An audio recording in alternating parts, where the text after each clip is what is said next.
Hello, fellow adventurers, and welcome back to Dragon Spotting, the podcast where we consume media with dragons in it, and then we tell you about it. I'm Heather. My pronouns are she and they. I'm Diana. My pronouns are they, Annie. And today, it's finally happening. We are returning to a series. We're watching the sequel to the Dungeons and Dragons movie from the year 2000, Dungeons and Dragons 2: Wrath of the Dragon God. Yay! Yeah, and Woo. so this is a movie I technically have seen. I did not remember anything about it going in. I think I watched it like exactly one time with my old D&D group, like as a follow-up to the first movie, and never watched it again. I did not remember a single fucking thing about it except for the fact that Bruce Payne returns as Damodar in it. Yeah, and I'd never seen it, but I did know that it had its original premiere on the Sci-Fi Channel, which made me very excited for anything that could have occurred. Yeah, when I was doing research on this movie and I went to like the ratings sites, Rotten Tomatoes has two ratings for it from like actual critics. So there is no tomato meter for it, Damn. but the first review just says this seems like something that would air on the Sci-Fi Channel. It's a negative review. Oh, that no. That's part of its charm. That's part of why we really liked it. Yeah, so I guess spoiler alert, we both actually enjoyed this movie quite a bit. We had such a good time.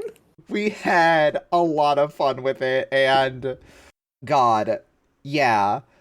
This movie is a made for TV sequel. I'm gonna get into it with the production in a bit, but yeah, it feels very different to the first movie, and we're gonna talk about that. Oh yeah, tonally.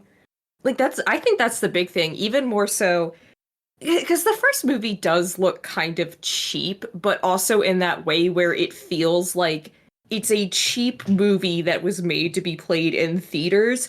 This is a cheap movie for cheap television in the cheap early 2000s, but also it is tonally so much darker than the original. So much more Yeah. upsetting things happen in this. Yeah, it's structured very differently. Yeah. It's it has a lot more bones to it, I think, is the way I would describe it. And we're going to see as I get into the production why that is. And before I get into the production, I'm going to just, lay some groundwork with regards to sources.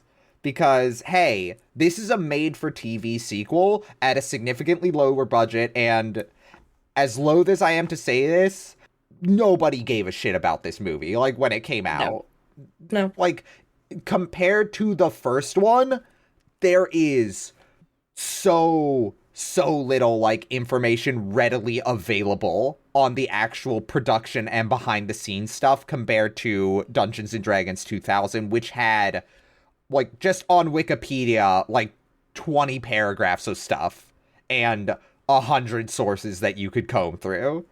This one had like 10 at most, and a lot of them were just IMDb pages that like talked about budget and shit. So I had to go digging a bit. Uh-huh. I managed to find a couple interviews. Most of them were just kind of retreading the same questions and answers. So I kind of pulled from a couple. The main two I pulled from were from like forum websites, which I will bring up when I start talking about the information from them. And the other main source I used for behind the scenes information was the special features on the DVD Blu ray copy itself, which, Diana, as you are well aware, I had a hell of a time getting my hands on. Holy shit. It Yes. was, God, it was nuts. That's a story all in and of itself. Yeah, just to hit the highlights, I had to order three separate copies of the widescreen edition of the DVD that had the special features on it. I guess they were all from the same lot, and I guess that lot was stored in a swamp because the first two discs I got were delaminated and did not fucking work. And the third one I don't have because it got delayed in shipping. Luckily, I had the foresight and I spent a little more money to get a 2-movie collection on Blu-ray that had the first movie and the second movie together with the special features. And the more I've done this podcast with you, the more I'm like, wow, special features are really cool, actually. I'm really into behind-the-scenes documentaries, as it turns out. Special features are really cool, and also physical media, if you can get the ones that work and aren't fucking delaminated because Yeah. they house the entire like lot in a swamp. Yeah, or It's so good. yeah, or Blu-rays that apparently have like the fucking encryption of Fort Knox built into them, so you can't watch them even on a fucking Blu-ray player. Thanks, Dragon Ball Evolution. All right, but we're not here to talk about Dragon Ball Evolution anymore. We're here to talk about Dungeons and Dragons 2: Wrath of the Dragon God, or as it was known in some regions, Dungeons and Dragons: The Elemental Might. I've already mentioned my sources, so I'm gonna just give you a rundown of some basic info before I get into this. Okay. So, the movie was shot over a period of 6 weeks with a budget of $12 million. Okay. As already mentioned, it was a made-for-TV soft sequel to the original 2000 movie that eventually got released on DVD. I'm not sure how complete this number is because it's ambiguous given, like, you know, it was released on TV. I don't know what kind of money came from that. But apparently its gross for the original release was $1,754,219 US, with an additional $844,397 from a 2007 re-release, totaling $2,598,616 overall. It did not make back its budget. No. And this information is taken from IMDb Pro's like Box Office Mojo page that was archived on Wikipedia. Thank you. Thank you. Thanks, Wikipedia. Yep. Due to the timing of its release, i.e. corresponding with 3rd edition and namely 3.5 edition, and a couple key name drops in the film that I, followed up on, I have determined this story is very concretely set in the Greyhawk campaign setting, which is Gygax's original campaign setting from like when D&D was created. In an interview from sorcerers.net, which I mentioned earlier, they mentioned that they did not actually have the rights to use the Forgotten Realms or any of the associated characters, which, if you guys are familiar with, like, 5th edition, that's the setting that 5th edition uses. If you have played Baldur's Gate 3, that's the setting 5th edition uses. It's, like, maybe the most popular and recognized bit of D&D currently, and back then it was like the big thing as well. Okay. Yeah. Something else interesting I found mentioned in the interviews, which was not really elaborated on, which I'm a little disappointed with, was apparently this was going to be much more of a sequel, but the idea was changed and moved away from mid-production to be a more like standalone self-contained adventure. Oof. Yeah, but no, you say oof, Diana, but something like I learned, now granted, I'm getting this information from a making of documentary that is put on the release of the disc, so they're not going to like air out their dirty laundry on it, but no, genuinely, this production seemed like it went really well behind the scenes.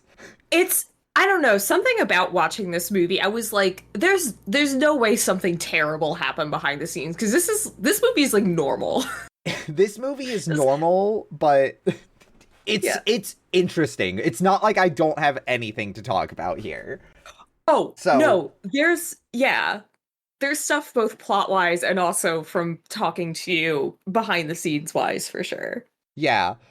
So, let's get into it. I'm going to start by going into the on-disc making-of documentary called Rolling the Dice, adapting the game to screen. This was a great documentary. I genuinely enjoyed watching this. Hell So, yeah. and this first documentary, it provides a pretty decent amount of insight into the writing process for this movie. The documentary opens by mentioning that like at the time of production, D&D has been around about 30 years. And we're Christ. squarely into the 3.5 edition, like as this movie is being made. We see some of the like over 100 source books like flash up on screen. There were Yeah. so many 3.5 source books. There were I'm pretty so many sure I source books have and some of supplementaries. them. Oh, that's Yeah. so cool. You will have to show me. The documentary features like interviews and, discussion with the, production team and also some of the actors and a couple people from Wizards of the Coast. The first person we see that like really gets into it is Brian Rudnick, who is one of the screenwriters, and he says that he and his partner Bob Kimmel got the job because they had done some work for Zinc Entertainment in the past, which is one of the production companies responsible for this movie. The producer tapped Rudnick because he was already a fan of D&D and the fantasy genre. I don't know which producer because information about this movie is extremely sparse and unclear, but it may have been Courtney Solomons himself, as he did serve as executive producer on this movie, and his production company, Sweet Pea Entertainment, was also involved. And Rudnick refers to the person who, contacted him as the producer of Dungeons and Dragons, so very likely he is referring to Solomons here. Another Yay. potential suspect is Steve Richards, who in interviews is named as the producer and is mentioned as being very present throughout production. Gotcha. Yeah. So, Brian Rudnick, he has quite a few writing credits under his belt. From the 90s to like present day, he is still writing. Good for him. Yeah. One I found funny was Evasive Action, a 1998 film, which is clearly just speed but on a train. You know how I feel about those kinds of movies, Diana. Uh-huh. So we're gonna Yeah. watch it one day. Yeah. Yeah, that's a treat for Yeah. us. Yes. So yeah, that's Brian Rudnick's deal. So, quite a few writing credits. So like, a proper writer. Robert Yeah. Kimmel is a different story. Yay. To date, on IMDb, Wrath of the Dragon God is his only writing credit, and it does not even appear in his known for section. Oh. What does appear are 6 credits for second unit production coordinator and 5 credits Ooh. for second unit director, all for the same series. That Oh. series being Sex Files, which appears to be an X Files porn parody series. Yeah. What? I do Wait. not know whether or not there's a dragon in it. Wait, Heather, Yeah. second unit directing is normally like that's for like action sequences, like duty action Yeah. sequences. Do Yeah. you so either that series has heavy duty action sequences or this guy specifically, do you think he's the one directing the porn? He might have been. He genuinely, Diana, when I messaged you and said, like, I messaged you days ago and said, I wish you could have heard the noise I just made. This is when I made the noise because it was being jump scared clicking on this. I had to, like, look through a bunch of things because, like, there's a couple Kimmels and, like, a couple Bob Kimmels, and I'm like looking through them, I'm like, no, it doesn't seem like this guy not there. And then I click Uh, on this name and I immediately see Sex Files and I make a fucking noise because I'm like, there's no fucking way it's the same guy. No, it's the same guy. it's the same guy. Oh, Yeah. that rules. Yeah. That rules. It kicks so much ass. I was so excited when I saw it. I'm kicking my feet right now. Yeah. So, the director Yeah. Jerry Lively also has a writing credit. His past work mostly includes cinematography and director of photography roles, and a lot of horror flicks. Diana, a couple Ooh. you might recognize are he did cinematography and was director of photography on Hellraiser 3, Hell on Earth, and Hellraiser Uh-huh. Bloodline, Okay. Children of the Corn 3, Urban Harvest, a bunch of other horror movies that I don't like, that I didn't bother listing. And Friday, the comedy movie with Ice Cube. Oh, hell yeah. Yeah, so that's this guy's level of experience here. Really interesting group of people coming together to work on this. And also, the his horror background makes sense for some of the shit that happens in this Yes, movie. yes, That's very fun. Yeah. yeah. Anyways, Rudnick and Kimmel were approached and they were told to like write a treatment and come up with a synopsis of how they would handle a sequel for the first movie. And they said that they used pre-existing ideas from the sourcebook manuals as a base and worked directly with Wizards of the Coast entertainment agent Cindy Rice, who was apparently very involved in the writing process with regards to keeping them consistent with Dungeons and Dragons. That's fun. I like that. Yeah, so this actually kind of comes back to stuff we were talking about with the first movie, stuff you specifically mentioned, which was, you know, it feeling very strange, like going into this world and having like the expedition or exposition happen and all that, and feeling kind of like alienated from it all, just because like they didn't do a good job. It kind of felt like things were all over the place, and it feels like Wizards was really did not want to get screwed over on their investment again. Yeah. So their involvement and the level of involvement is corroborated in interviews published on Game Banshee, written by Buck GB, and Sorcerer's Place, written by Talantane. And both talk about how directly Wizards was involved in keeping things legal with the script. Uh-huh. There is a particularly unhinged line from the Sorcerer's Place interview that I would like to share. Okay. When Cindy felt the script was accurate enough, she passed it up the ladder to the Council of Wizards, as we like to call them. This group included people like Ed Stark and Charles Ryan. We got more notes from them, some of them very specific. We had our characters putting a raft together with nails. A note came back from Wizards saying, "There are no nails in the world of D&D. Change it to rope." It's rope in the movie. What the fuck? Yeah, hey, 12 million, mean 12 million, $12 million production? You can't use nails to build your set, actually. No. Like, the characters are using nails. No, they use nails, like, on the set, I'm sure, but, okay, good. What the fuck do you mean there's no nails in the world of D&D? What the fuck are you talking about? There's swords. There's blacksmithing. They know how to make swords. Nails were like the first thing we learned to make with metal. What the fuck are you talking about? No, Heather. No, nails were not invented until 1901. Oh my fucking god. That was a joke, I read that and I had to like sit there for a minute. I like literally said "what" out loud. That's gotta be a Gygax thing. That has to be a Gygax thing. I love nerds so much, and by love them I mean if I met someone who said that to me in real life, I'd be on the news. But like I love kill them with psychic beams. Yeah, I'd turn them to ice and then eat them. What a weirdly specific thing to do that has nothing to do with what we're talking about. Absolutely nothing.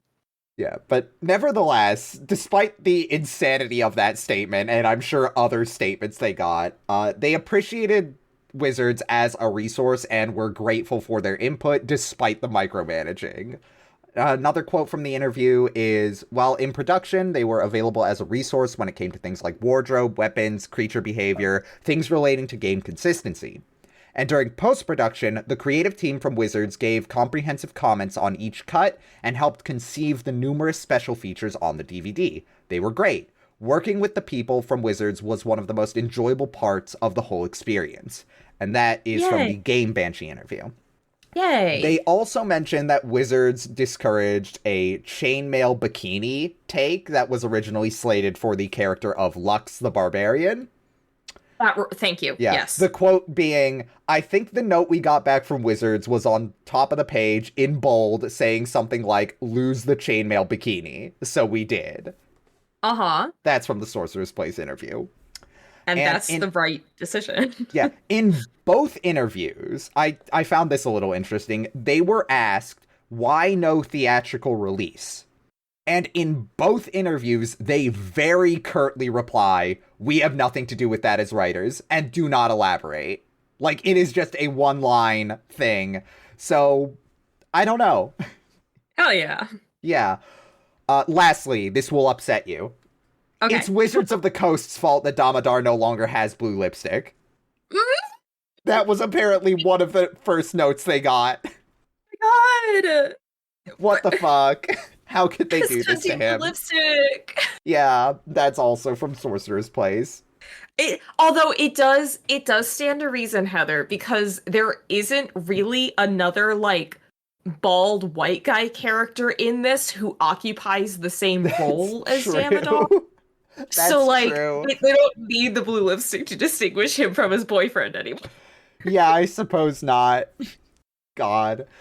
But yeah, moving on from Wizards, Jerry Lively and the writers go on in the documentary to emphasize, they talk about how they went to emphasize focusing on making sure players got things they recognized, both actual references and like the overall vibe of a D&D adventure. Like this movie was very explicitly written as a D&D adventure.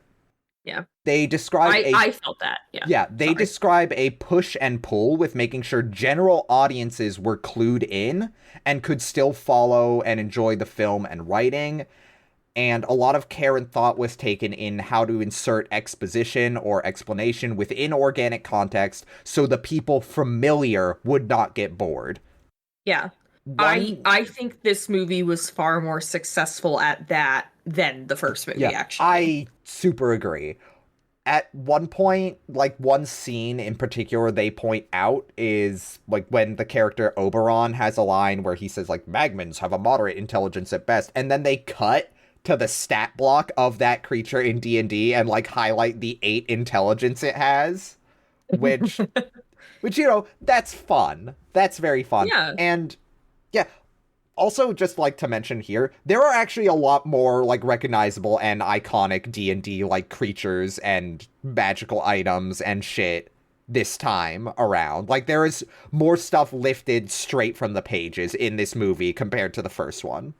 Yeah, one of the questions that was brought up a lot in production, according to, you know, Brian, he says like would they do that in game?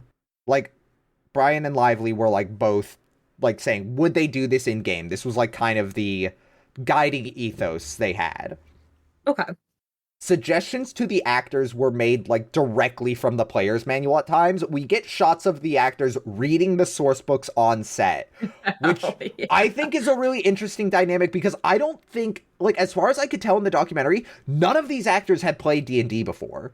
Like, this was them Okay. being introduced to it, which is a bit different from the first movie where, like, most of the people involved were, like, D&D people.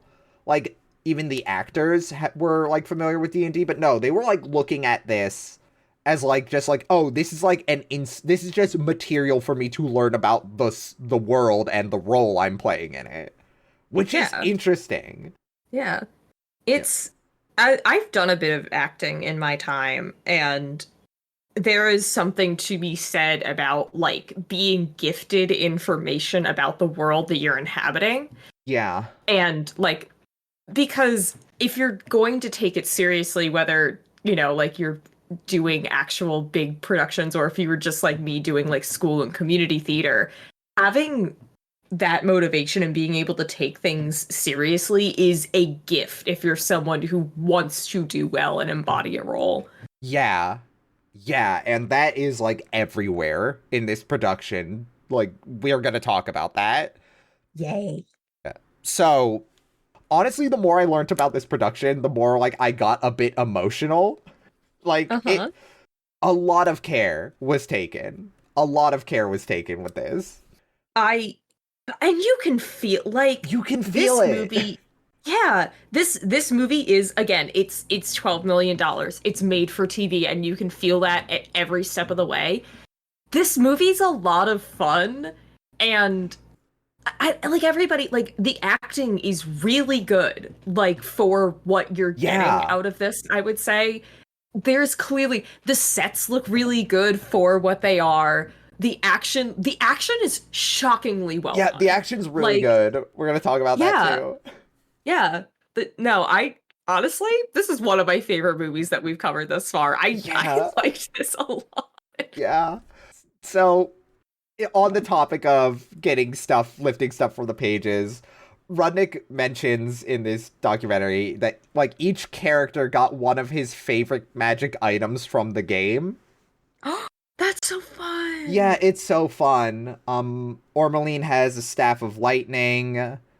Barrick has like these bracers of like giant strength or ogre strength. I can't remember which one it is, but like there's quite a few of like actual lifted from the pages magic items. He also takes the time in this statement to clarify that he did not get laid in high school. Womp womp. Yeah. Delightful. He kind of info dumps about the magic items for a bit and goes, and yeah, I didn't get laid in high school. It's kind of cute. That's okay, buddy. You didn't need to, like, come on, you had Yeah, no. D&D. Fucking yeah. And you got to So make a really fun movie because of it. Like, yeah. you're good. Yeah. So the philosophy with these characters, also like this main cast of characters, was each would embody a different core attribute of D&D, like of a D&D character. Hmm. Intelligence, wisdom, strength, dexterity, charisma. So like you Yeah. could probably, and they do a good job of this. Like just from reading those stats out, you know which like characters I'm referring to. Yeah. Yeah, they did a good job with that. Oh, something I forgot to mention that I actually do want to mention before we move on. Okay. One of the documentaries, I got a fun little treat. It shows everyone's character sheet stats. One of the documentaries Ooh. shows everyone's character sheet stats. I'm not going to get into it like in detail. Like maybe later on in the episode, maybe we'll record a bonus feature at some point. But like, they're all 7th level adventurers. Just to give some context. Okay. That makes Couple sense. things I learned. The character of Nim is human. He's just short, which I think is funny Cool. because I think his actor is like as tall as the person who played a dwarf in the last movie. I'm pretty sure, Yeah. yeah. Melora is a multiclass. She is a wizard and cleric multiclass and working to prestige into a mystic theurge. And prestige classes were a huge thing in 3.5. It's literally asked about in interviews of like, oh, are you doing any cool prestige classes? So, very 3.5. Love it. So Absolutely. now we're going to get on to filming. The line that transitions into filming in the documentary is, we brought a group of young and enthusiastic actors to Lithuania, which Yay! is where all the filming took place. So, The country of my ancestors. yes, I knew you'd be excited. Lithuania mentioned. Lithuania mention. Apparently, Lithuania was chosen for its rich and storied folklore and aesthetic countryside. It gave off the vibe they wanted. Yeah. Quote, we wanted to set the tone with every shot, and Lithuania is dark and foreboding. So the actors mention how just being on location helped them get into character and feel like they were in the world. And that world, of course, is Izmir from the first movie. They're kind of retreading it. Izmir in quotes. Yeah. Izmir was filmed on location in, you'll forgive me if I'm mispronouncing this, Vilnius, Lithuania, which is the capital, actually. Oh, cool. And they liked it a lot because they said there's centuries of architecture at our disposal here. Like there's all these like Russian Orthodox cathedrals and Yeah. like castles and fortresses. They filmed at a specific castle, Castle Trakai, which is like an old Lithuanian fortress. And all the actors basically say we were put in the mood like within the first week of filming. We were like Yeah. there. Yeah. Yeah, and Lithuania is old Europe. Sorry. yeah. Yeah, it's old Europe. And speaking of the actors, director Jerry Lively has a lot of nice things to say about them. Yay! And we're going to go through this one by one. So Mark Diamond, who plays the role of Barrick, Lively says he is able to portray strength with vulnerability and uncertainty. And I agree, Diamond's performance in this is like incredibly earnest. And Oh yeah. he also comes off as incredibly earnest in the documentary. It's Oh. it's very it's very nice. Cammy Burton Hill, who plays Melora, did a lot of exploration with her character and worked close with Lively to arrive at her portrayal. Ellie Chidley, who plays Lux the Barbarian, Hot. so much fun. She's praised for her stunt work, and yeah, wow, she's cool. They show a scene of her swinging her greatsword in a full split on the ground. Yo, that's so cool. Yeah, I'm going to directly quote Lively here. The very second the door opened and Ellie walked in, there was no doubt. The Yeah. stunt worker said, she's so very easy to teach. She can swing a sword. She can take your head off in the blink of an eye. So yeah, she did her own stunts, and I'm pretty sure most of the cast did too. That doesn't surprise me, yeah. Yeah. Tim Stern, who plays Nim the Rogue, was apparently a perfect fit for the role. Lively says, I knew he could handle it immediately. Hell yeah. And Steve Elder, who plays Dorian, performed his reading in a way that displayed power and compassion that really impressed Lively. Lively is not the only person with compliments. Rudnick also has some very nice things to say. He talks about Lucy Gaskell, who plays Ormeline, and he says she put a lot of precision and like perfection into her role, which was one, very fitting with the character, and two, made her incredibly diligent in learning like the elf language for the spells and how to act like a wizard. Like there's like she talks about like, oh, I have to know how to like properly hold my staff. I have to do like the gestures correctly. Also, apparently, this was her debut acting role. Oh my god, good for her. Good for her. And of course, last but certainly not least, on the subject of Bruce Payne, My boy. Rudnick has this to say. When somebody has that type of intensity and that type of intelligence, you have to listen. Because at the end of the day, his passion is about him caring for the role and wanting to do the best job possible. Uh-huh. Jerry Lively refers to him as, quote, a delightful baddie. God, Bruce Payne. Yeah. I want to watch every movie he's been in just to support him, you know? Yeah. Like, Yeah. Yeah, furthermore on Bruce Payne, basically every source that reviews or mentions this movie, including the interviews that I've found, mention his performance as the highlight of both this movie and the previous specifically. Bruce Payne fucking kills this. yeah. No, he's fantastic. Yeah. Now that we've talked about like the actors and we've gotten into, you know, the filming location and all that, let's talk about VFX. Yay, yay, yay, yay, yay. So, a lot of stuff was done practically. What? Most of the explosions and fire are all done practically. I saw a lot of behind the scenes shots where they are setting off pyrotechnics. The wall of fire and like fire spell effects was done with like a gas tube that they would ignite that would like make a literal wall of fire between them and the camera. Yay. They had an explosion go off and they like yanked a guy through a fucking wall, like paper wall, as like, oh my god, he's exploding. Whoa. Yeah. There was also a bit of puppetry here and there. I saw a hand crawling along the ground that was puppetry, and some wire work that I'll get into in a second. But yeah, for the most part, the magic and monsters that aren't the ones that are guys in makeup were mostly done digitally. One of the things they did for the digital effects is they had blue screen and actors in blue morph suits on wires, like, and fighting the actors in the grass. Ellie Chidley talks about the scene where she fights a harpy and says, quote, I had to fight seriously with this smurf on top of me. And hey, guess what? I got one in the documentary, Dragon Spotted. Rather, there's an ice dragon that appears in this movie, and they show Diana, I'm going to send you this image, and I will post this on our social media, because, hey, we have that now. but you need Uh-huh. to see this. I They had a do. dragon's head just on a big stick. It was like a cardboard cutout. Oh, I see.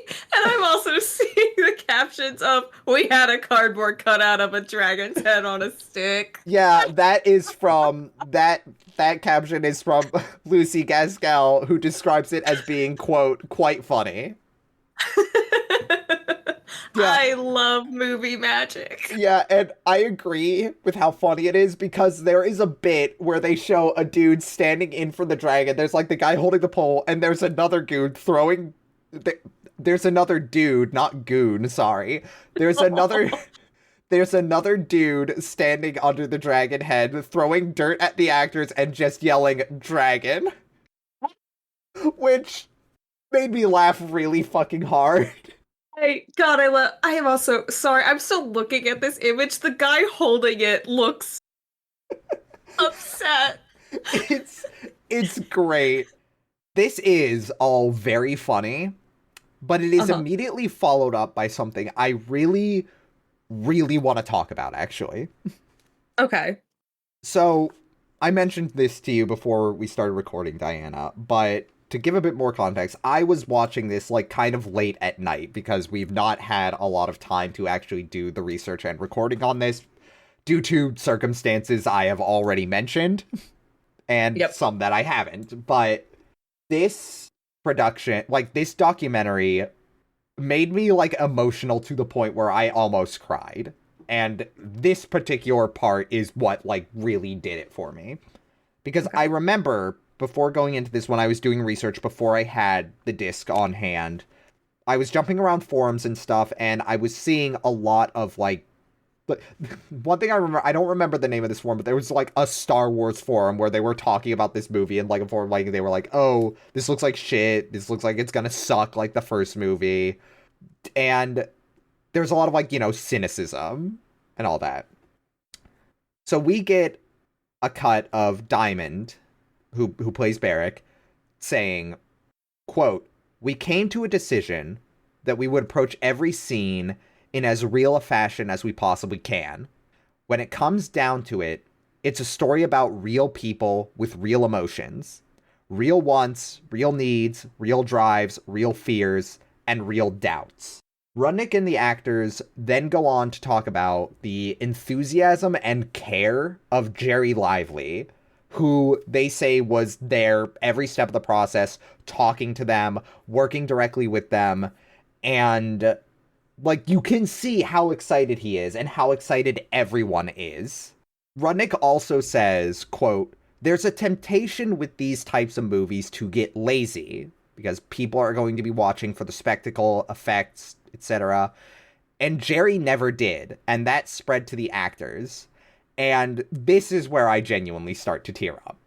Uh-huh. Because we get a shot of Jerry Lively, and he just says, like, at the end of the day, it's a story about people and what they're going through. And just the authenticity and, like, earnestness and realness of all this got me emotional because, like, it's so easy to do what we do, to, like, sit and have this podcast and, like, go through a movie and, like, poke fun at it and be like, oh, isn't this silly? Isn't this wacky? Like, but looking at that and like looking at like the cynicism and just dismissiveness of like all these reviews and all these forum posts and like comparing that, contrasting it to how much like how it's hard for me to put it into words, but like how much these people cared and how excited they Yeah. were to make this art and everything that went into it. Like, and yeah, there is a temptation with these type of movies to get lazy, even like to get lazy when you're watching it too. Yeah. Like, he's right. People are going to watch this for the spectacle. People are going to look at this and be like, oh, it's a big movie with a big dumb dragon. Like, he literally says that in a quote. And it kind of made me sit with myself for a minute and be like, damn, I hope that's not what we were doing. And I don't think Yeah. it is because we have taken special care, to talk about the artistry and craft that goes into this. And I want to just kind of emphasize that again here because, like, genuinely, I do want to do a retread of the first movie now that I can actually access some of this behind the scenes stuff. I don't know in what capacity or when we'll get around to it, but no, like, genuinely, if you like, I have been guilty of this with stuff in the past where I've had that, like, cynicism and that kind of dismissiveness and that laziness in how I engage with art, where I look at something and say, well, this is just a big stupid thing that I can laugh at. Like, be better than that. Like, that's just my statement. Like, open yourself up to, like, genuine emotion and feeling, even with stuff that seems silly. Because Yeah. it's beautiful. Shit's beautiful, actually. The world is wonderful. The world is full of wonderful things, actually. Yeah. Yeah. Anyway. I too, yeah. Oh, no, go ahead. I just wanted to say I definitely grew up in that age of, nostalgia critic and angry video game nerd on the internet.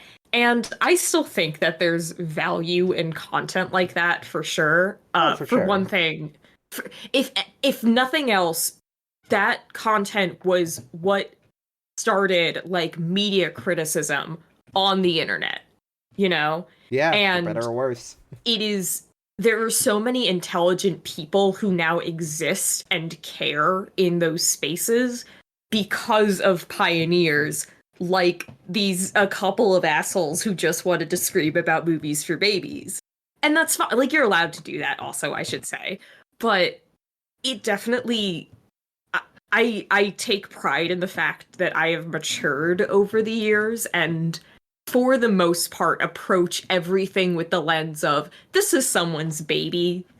This is someone's baby that they made with their hands, you know? Yeah. Like, regardless of my feelings on about it, and I do have feelings and I'm not afraid to express them. And I'm also not it doesn't bother me when people disagree with me either. Like, that's something I would like to get out there. Like, Yeah. if I ever say something that someone says, oh, that's I strongly disagree with, like, I don't no, I don't agree with that in the slightest. You're allowed to disagree. I don't care. That doesn't hurt my feelings, you know? Yeah. But like, yeah, I try my best to approach it with that mindset. And I'm allowed to make fun of people's babies. Sometimes babies are ugly. And Sometimes that's babies are okay. ugly. This is true. Sometimes babies are silly looking. But it's still someone's baby. So Yeah. you make fun of it. But you also put it on your knee and you dandle it and you say, you're still pretty good, baby. Yeah. You're doing all right. You're doing all right, baby. But yeah, as I wrap up, production talk, and when we transition into the plot, keep that in mind, listeners, of like how much love went into this and how much love like we feel for this movie, like knowing what went into it. Exactly. Yeah. Anyway, here's some other stuff that made me cry. Okay. We're not done. Lucy Gaskell recalls watching Mary Poppins as a girl, seeing the scene where they jump into the painting on the floor and are whisked off to a fantasy world, and she recalls wishing she could jump in and join them. And then she says, quote, "This whole 6 weeks has been like that every day. It's like being a child again. I get to be an elf and dress up and play with toys and fight monsters every day." I love that. Yeah. I'm, Oh. I'm like tearing up now, like reading it back. Yeah, I And am too. yeah, Ellie Chidley says how playing Lux made her feel like Xena, warrior princess, and was like fulfilling a childhood dream. And Yay. we see some of the children extras reading a D&D book together in their costumes on set. It's really cute. Yeah, and I wish I had attributed this quote. It's either Diamond or Lively or Rudnick. I don't remember who says this, but they say, "We can only hope this movie matches up with the type of incredible adventures that every person goes on in their own imagination." Diana, they cared so fucking much. They cared so fucking much about this movie. They cared so much, and it has 2 reviews on Rotten Tomatoes, and one of them is negative. Yeah, That's it sucks. It sucks. They don't get it. They don't They get don't it, get it like we Diana. get it. They don't get it. But yeah, that wraps up the Rolling the Dice documentary. I want to wrap up production here with a quote from an IGN interview by Richard Ihoshi. And this is from Brian Rudnick saying this.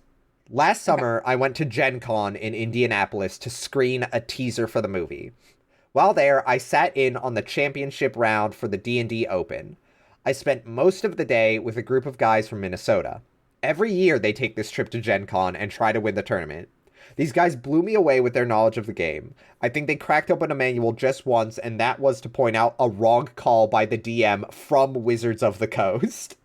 Oh my god. For me, they represent the hardcore gamers that have very high expectations for how people treat the franchise, and that means so much to them. Or sorry, high expectations for how people treat the franchise that means so much to them. It is my hope that when the guys from Minnesota and gamers like them see Wrath of the Dragon God, they enjoy the movie and recognize that we did our very best to handle the material with the deference it so rightly deserves. Oh. Yeah. I I love I love it when movies are made for just like that guy, you Yeah. know. Those Yeah. guys from Minnesota. That rules. Yeah. It's and to the credit of this movie, according to what was her name? Cindy Rice, the Wizards of the Coast entertainment agent that they worked with. She apparently screened the movie with like Dungeons and Dragons like gamers, and apparently they really liked it. Good. Good. They should. Unfortunately, they are not the general audience, and I guess some Dungeons and Dragons gamers are much more cynical than others because, like, this movie, it did not critically do well, which is a bit of a sour note to end this discussion on with the production, but like that's the reality of it. Yeah. Yeah, but yeah, no, fascinating bit of production history that I'm very glad I had the opportunity to view and enjoy and make it a part of my research. Yeah. You know, Yeah.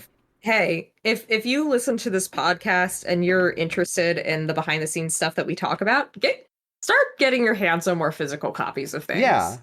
Good fucking 'Cause luck it's all finding there. this one though. But yeah, No. that wraps up production, and we can move on now to the plot of Dungeons and Dragons 2: Wrath of the Dragon God. Actually, before I begin, Yeah. I have something to bring up. Because these last couple of movies, Diana, you have been including, sprinklings here and there of the commentary that you've been listening to. The commentary tracks Uh-huh. that are included on the DVD special features. And Uh-huh. you've been getting some insight on production from there. Yeah. You will notice that I did not mention any of my production notes from the commentary during the Uh-huh. production segment of our episode. Yeah. And you will note that earlier in the week, I messaged you regarding the commentary that I have turned it off for my viewing minutes into, like, viewing it. Uh-huh. Would you like to know why? Please inform me. Please let me know. The commentary for this movie, there is a commentary track. Uh-huh. The commentary track for this movie does not feature any of the production crew, director, or even the actors that that play in this movie. Instead, what this commentary track is three people in character as a different Dungeons and Dragons adventuring party doing a review style, like a reaction style commentary on the adventure that is being portrayed in the film. Oh no. And it felt wrong for me to continue watching this without you. Because one, I would not get any value out of it from a production standpoint. I wasn't going to learn fucking anything about the production from this. Two, Two, I did not want to like experience that for the first time without sharing it with you. And three, how the fuck Oh. would I talk about that in an episode without it like doubling the runtime? Yeah, yeah. Like, how would I do that, Diana? How would you do that? You wouldn't. I wouldn't. I Oh, that couldn't. rules. That rules, though. That's so fun. Yeah, that was like it fucking blew my mind when they were like when I was like I started it up and they started saying they were like, oh yes, hello. I'm like somebody did like one of them say like, oh, I'm a halfling, and I'm like, wait a minute, what? And then a guy came on doing a funny half orc voice, and I'm like, fuck. I can't. I gotta stop. God. But yeah, anyways, that's D why we're not going to be talking about the commentary on this episode. DVDs are such a treasure. Oh my god, it was beautiful. It was beautiful. I genuinely cannot wait to to just do a viewing of this movie with commentary with you and maybe Yes. other people. It's gonna be great. Yes. And maybe we'll include this in a retrospective episode on the D&D series where we talk about all the Absolutely. shit we didn't get to talk about before. But Yeah. I digress. It's time to talk about the movie now. Yay.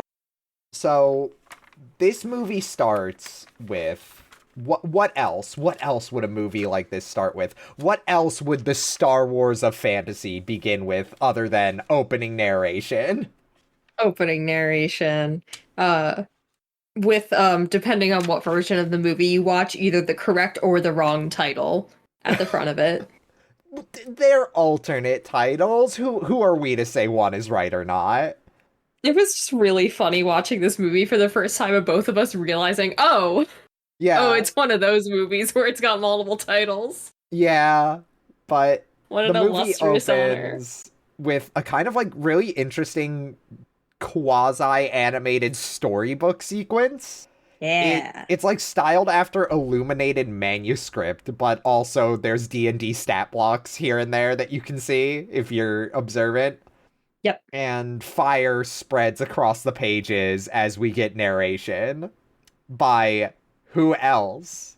It's the Who dulcet else? tones of Bruce Payne. That's right, baby. It's Damodar speaking. He's in this movie again. You already know because I mentioned him several times in the production. He is the one character returning from the original movie.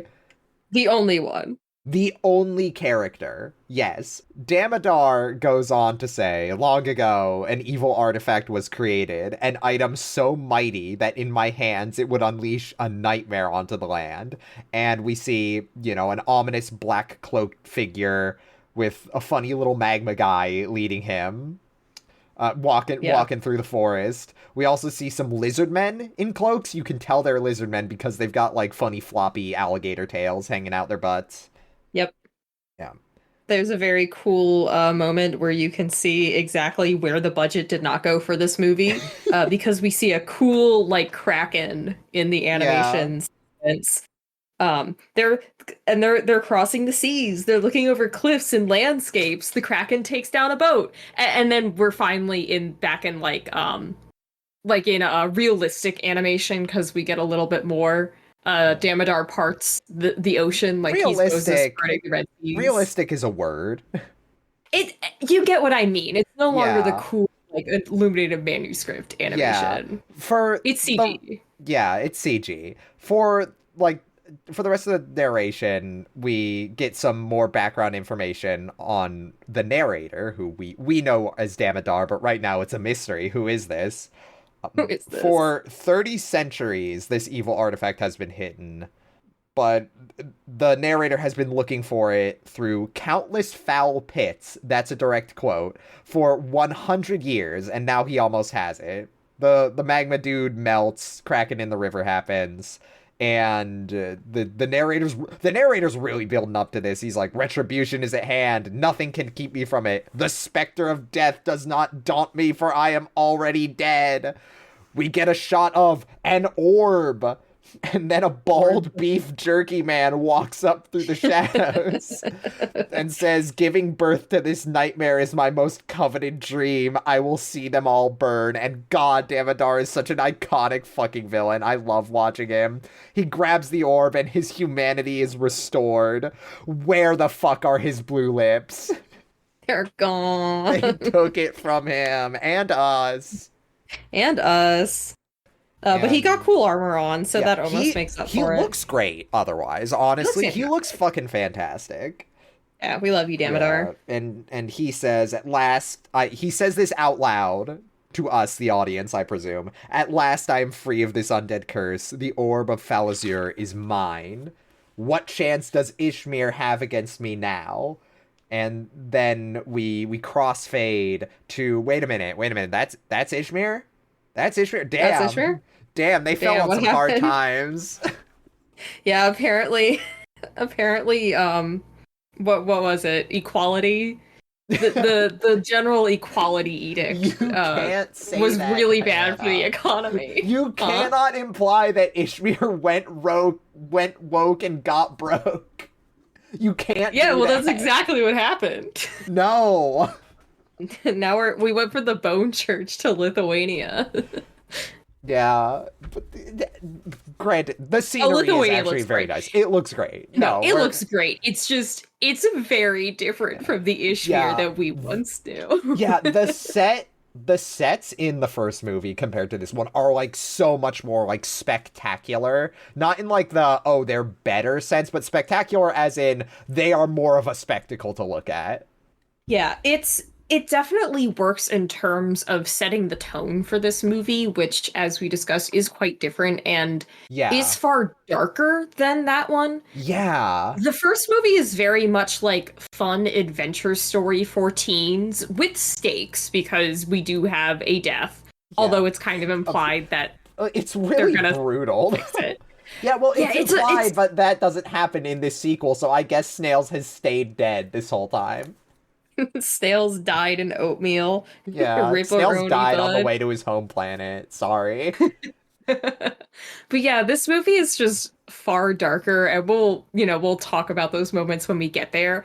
Yeah. But I think the different setting helps with that a lot because it also prepares you for a far more like realistic feel to the movie as well.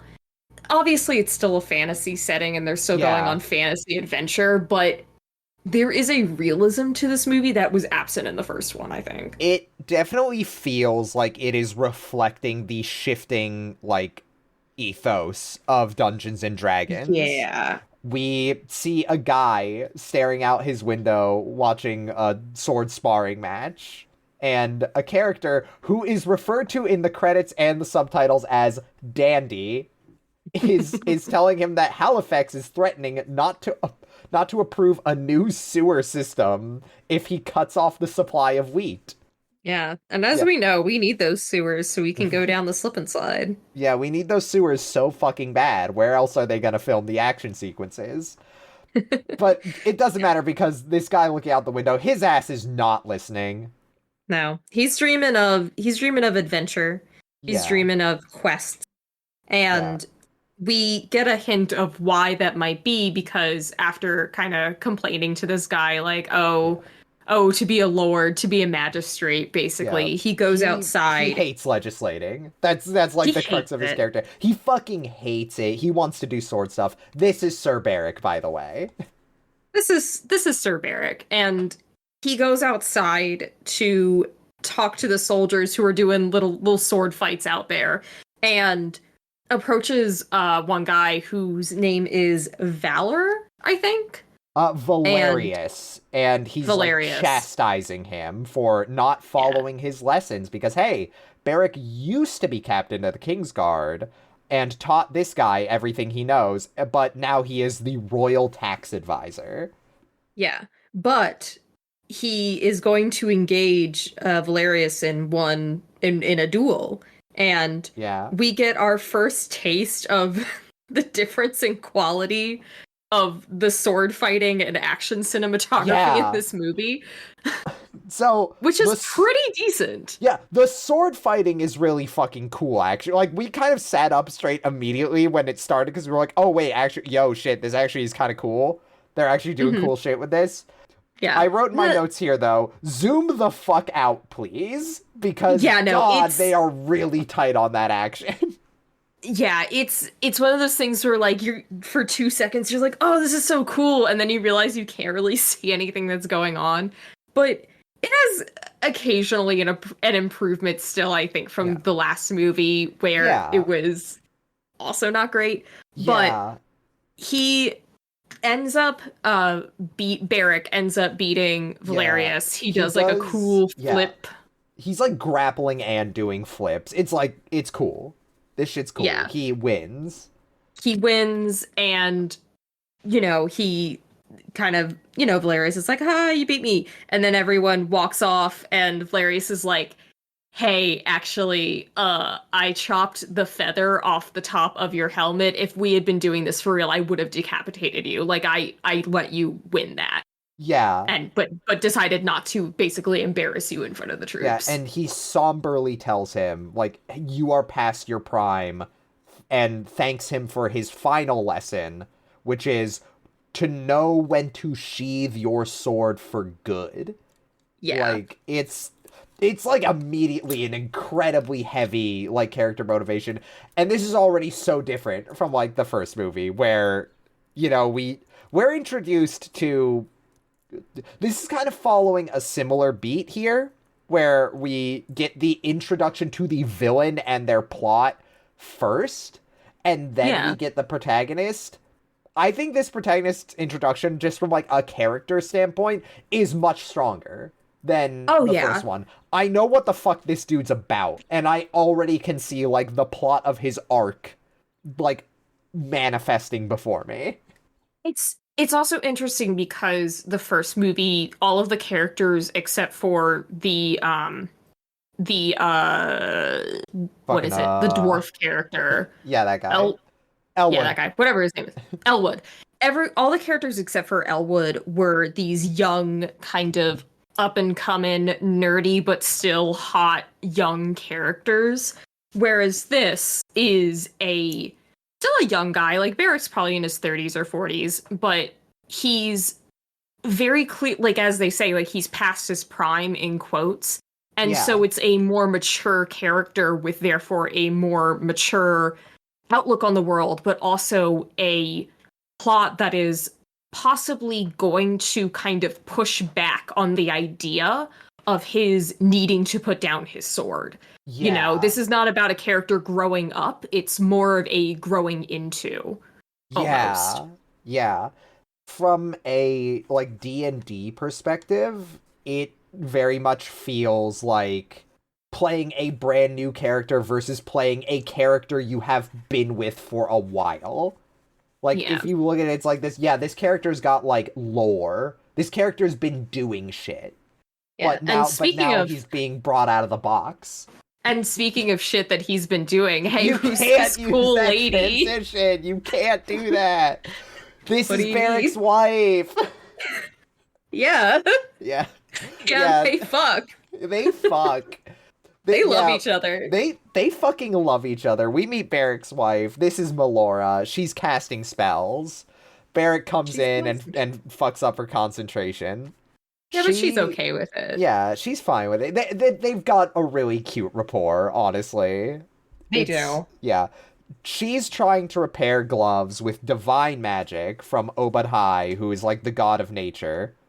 And she explains the difference between arcane versus divine magic. This is a Dungeons and Dragons idiosyncrasy that they had to insert to explain. It feels natural here, though, because she has like reasons for making this distinction, because apparently nobody in Izmer can cast divine magic, and if she figures it out, she's guaranteed a spot on the Council of Mages. Wait a minute, that's still a thing? The Council of Mages is still a thing?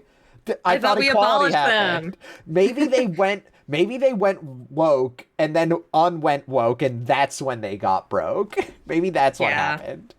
But yeah, Perhaps that's what happened. yeah. Yeah, because She they're certainly not woke because throughout this movie there is an implication that because she is a woman, she's not supposed to be on the Yeah, council. honestly, kind of fucked up. They had a woman empress for like presumably years. Yeah. But now we've Weird. been downgraded to a Yeah. king. We've been downgraded to a king, yeah. So she tries again. So she tries again to repair the gloves, and instead they're on fire now. And Barrick kind of hugs her, comforts her, but then says, "Perhaps we are destined to remain at our respective stations." Kind of partially projecting, but also partially just having solidarity with his wife of like, yeah, we're kind of both in places we don't really want to be, but we're here for each other. Yeah, he doesn't say it in a way that feels demeaning. It Yeah, feels very no. Yeah. conciliatory. It's like a tonally speaking, it's a very it is what it is statement, you know? Oh, but who is this guy? Whoa, someone's here. Yeah, yeah, you know who else is here? Some guy from Sargasso. That's how he introduces himself. He's like, "I'm from Sargasso. Please fucking help us. Our mountain is evil." Help, we sent two guys into a fuck ass cave and they're still not back. Yeah, they died. There's evil in Mount Hearth. Two men went missing in a cave. Help. So Help. Barrick and And his wife and this guy go to the cave, and it's full of evil gas and corpses. and corpses. Thankfully, though, because Melora is a mage, she's able to dispel most of the evil gas because Yeah. they do that, and then they find two holes in the floor that are still producing evil gas. Oh no, what Yeah. is this? What is this? And Barrick is like, oh fuck. Yeah, yeah, Barrick visibly shits himself and goes, hey, I went to a place a while ago that had some shit on the wall that I did not understand until now. And then he just, like, touches a bit of the, like, rock wall and then moves it, and behind it there is a giant fucking reptilian eyeball. We're 12 minutes, 45 seconds in, and a dragon has been fucking spotted. Dragon spotted, its nostrils are breathing evil gas into the fuck ass cave. Yeah. Let's It's go. He says and it is an immense black dragon sleeping in the heart of Hearth Mountain, and Mr. Sargasso goes, "What the fuck do we do? What do I tell my people?" And Barrick just looks at him and says, "Tell them to flee. You gotta go, man. Oh, You gotta get the fuck out." this was the moment. Like, we got excited when we saw how good the fight choreography was a couple minutes before, but Yeah. when this happened, we were like, hold on, God. this movie fucking rules. What a fucking You know? hook. What a hook. Yeah. I was What a like, hook. I was so taken by this. I was so charmed of like this reveal, because it's like, how often is it like, oh, we got the bad guy, and now it's like, oh, there's an even worse threat that we literally Yeah. can't do anything about. Yeah, like, to give There's a sense bomb of on the bus and we scale. have to go so fast now. To give a sense of scale for this thing, Barrick like shoves up with like the full force of his body, like this eyelid to kind of show the dragon eye beneath it. It's bigger than his torso, like the eye. It's The eyelid like that if he's he shoving. curled into a ball, he would be able to fit inside that eyeball in its entirety. Like, it's Yeah. big. This motherfucker big. is huge. It's a huge dragon. It's probably, I think, the biggest dragon that we've seen thus far, Yeah. which is a fun number to kind of keep in the back of our heads. So they tell this guy to get his people the fuck out of there, and then he goes with his wife to the library, and she grabs the tomes of Turin. His wife is getting these books because they're the only one. They're like the only books they have from the ancient civilization that did the writing on the wall that Barrick saw. So they're like following up on this before they inform the council, because his wife wants to figure shit out. Yeah, because she's a smart cookie. Yeah, she's a smart cookie, and she's going to demonstrate that by performing a vision spell to decipher the tomes. She asks her husband to go to the store and get that good shit, get the good weed. And Yeah, fun D&D moment. She has to have spell components. she has to get her material components, and she like sets up the incense in front of her, like sits in like a meditation pose and has her vision, and she casts a spell, and we see a vision of like a cool door with symbols on it. We see mages that like turn towards the camera, and under their hoods are like the elements. Like one's face is just like a ball of fire, another one's is like a big glob of water. They're doing shit with the books on the Yeah. floor. They're like kneeling around the books, and there's oak leaves and acorns and like the books put together in like a shape. And then, oh, she sees an orb, and oh shit, Damodar is tapping the line. Oh shit, Damodar's tapping the line. There's like a part where it looks like her hair is being lifted and then it's like disconnected and hanging and blowing in the wind. Yeah, And then Damodar sits up in a fucking coffin and looks her dead in the eye. yeah. He like sits the fuck up and like reaches out at her, and we just hear her scream. And she wakes up, and the room is fucked. She's like, what the hell happened? And Barrett's like, you were screaming and the table exploded. It Yeah, just blew also, up. there's a chunk of your hair and scalp missing. Yeah, this is like the thing that cued us in as well, that the tone was going to be so different because it's like bloody. It's Yeah. gnarly. It's a Hey, nasty this wound. this director worked on Hellraiser movies. Yeah. And he's gonna have fun with it. Yeah, but she's like, I don't have time to go to the fucking healer, husband. I'm about to do some shape shit with this book. And she takes the Yeah. 4 books and like arranges them so that the corners are touching and they form like a square in the middle of them. And then the books melt together to form a bigger book, which she identifies as the Librum, with like a kind of Yes. gravitas that implies, oh, this is like a legendary book. Yeah. And specifically, she makes reference to the 4 elements when talking about this book, when Yes. reading from its pages. Yeah, and she can read the runes now. Yeah. So the She vision has a spell sight. worked in that regard, at least. Yeah. Yeah. But uh-oh. Who's coming through the door? Yeah, it's the Council of Mages. They're rolling up with the king. Because the king's like, what the fuck is this I hear about, like, a dragon in the mountain? News has just reached me because we live in, like, a society that doesn't even have nails, I guess. So Also, news probably takes a while to get around, and I know what you're going to mention here. You're going to mention the fucking ape staff. all of the council mages have staffs with funny animal heads, and the lead mage Oberon specifically has an ape head on his Yeah, staff. it's like And a bronze ape head with an articulate jaw that like pops open when he slams his staff down, so it looks really excited. it truly looks like a funny monkey NFT. I love it. It looks like that, or like or like a really way too detailed Pez dispenser. They God. come in here. They're all blustering. What happened? Something exploded. What the fuck is going on? Yeah.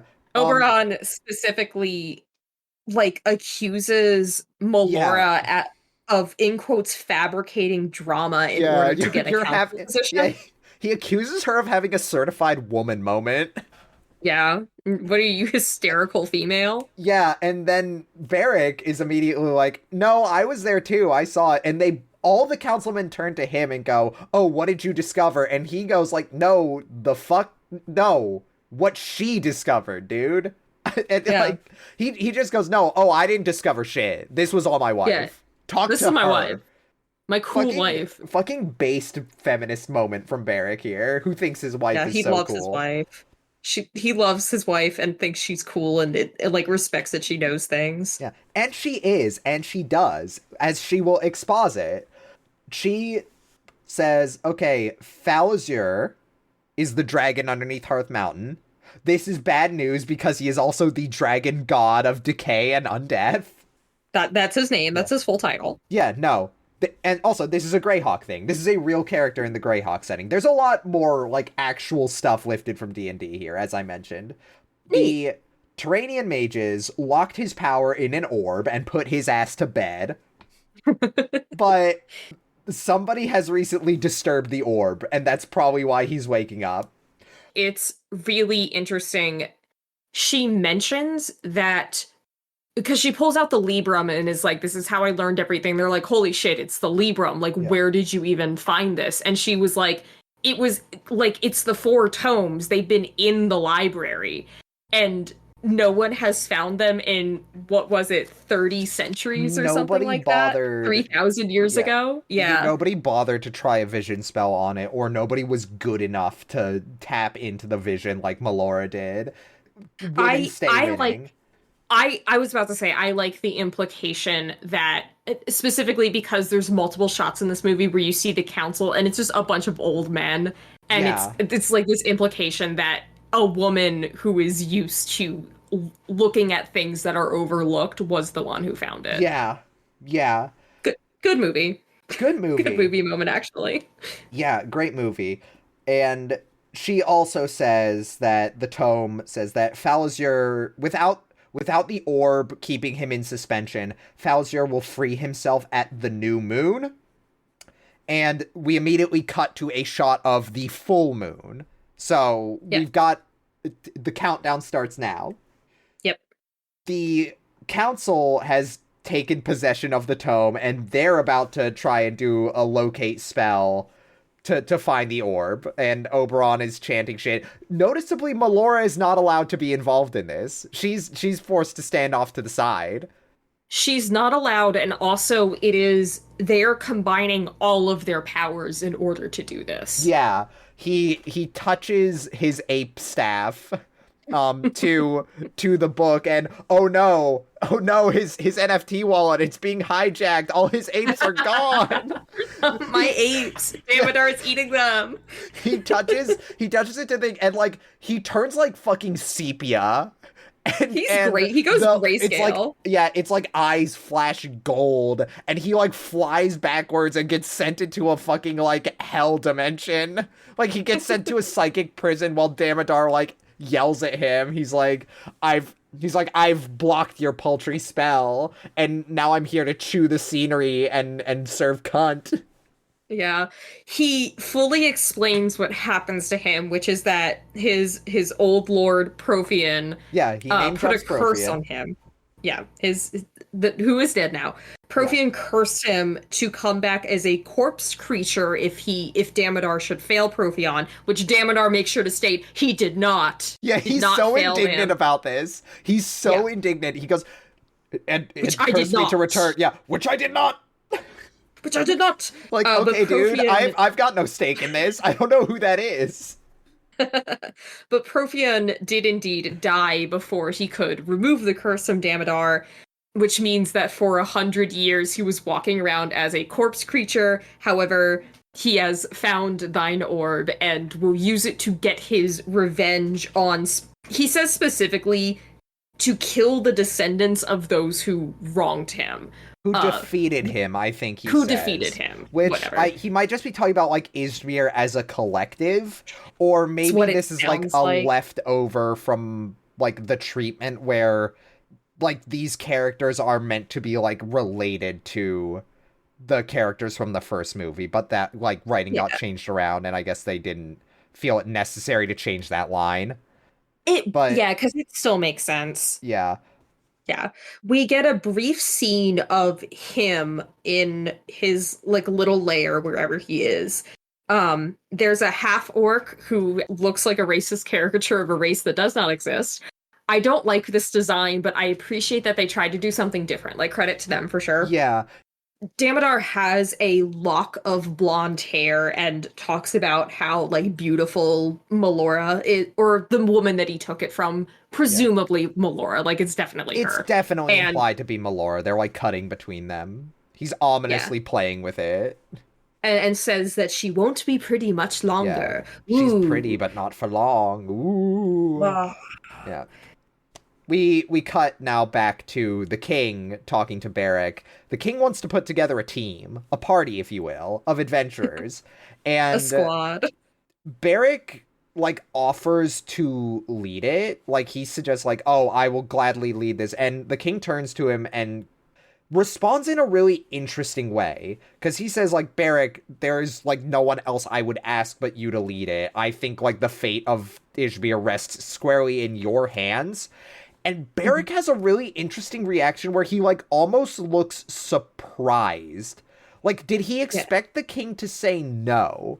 Which like Well, kind of I think plays like my interpretation of this moment is like this is playing into his self-doubt where he expected the king to say no because he like had already started to like believe that he was past his prime, and then mhm. that the king is like, no, I fully believe in you. Barrick kind of suddenly feels a lot more pressure of like, okay, wait, no, but am I past my prime? Am I actually up for this? It's Yeah. interesting. They do have when Barrack brings this up, he specifically says, "I know that you summoned the captain of the guard back to the palace, but since he's a long time coming, I will volunteer to go in his stead," is kind of how he phrases it. And Yeah. so I think that's part of where his doubt comes from, is that he assumed that the King's Guard was being summoned specifically so the captain could go on the quest instead. But the king is like, "No, I want you to do this. I Yeah. trust you specifically." Yeah. But yeah, since Barrick's in charge, he gets to list out his party picks.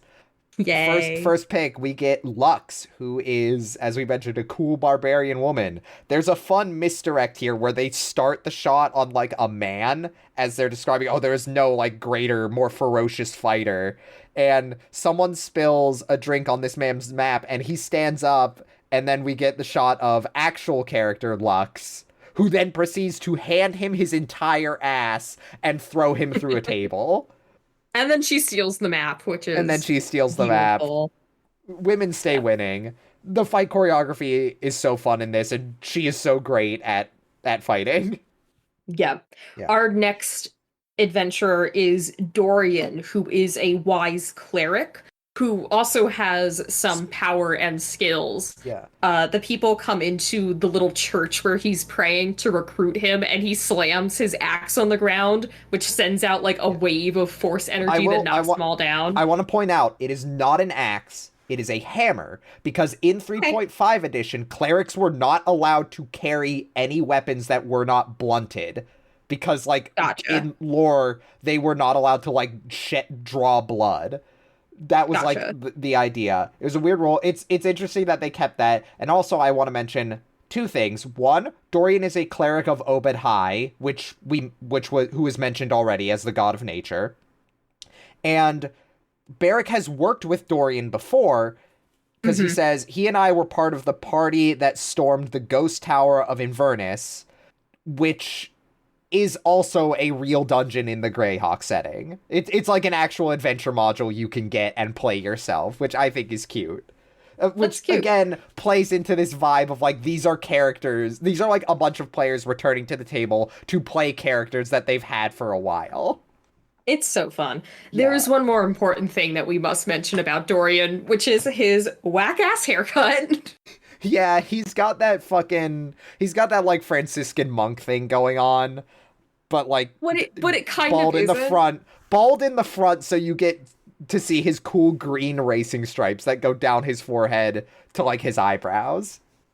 He's got like it's not even like I think it's called a sinister is what that hairstyle is, where Oh it's yeah? you shave like the top and leave kind of like a circular bald spot and have the sides like full. It's Yeah. more like it's more like a reverse mohawk, because like I think it's shaved to a certain extent in the back. Like it's not a full circle.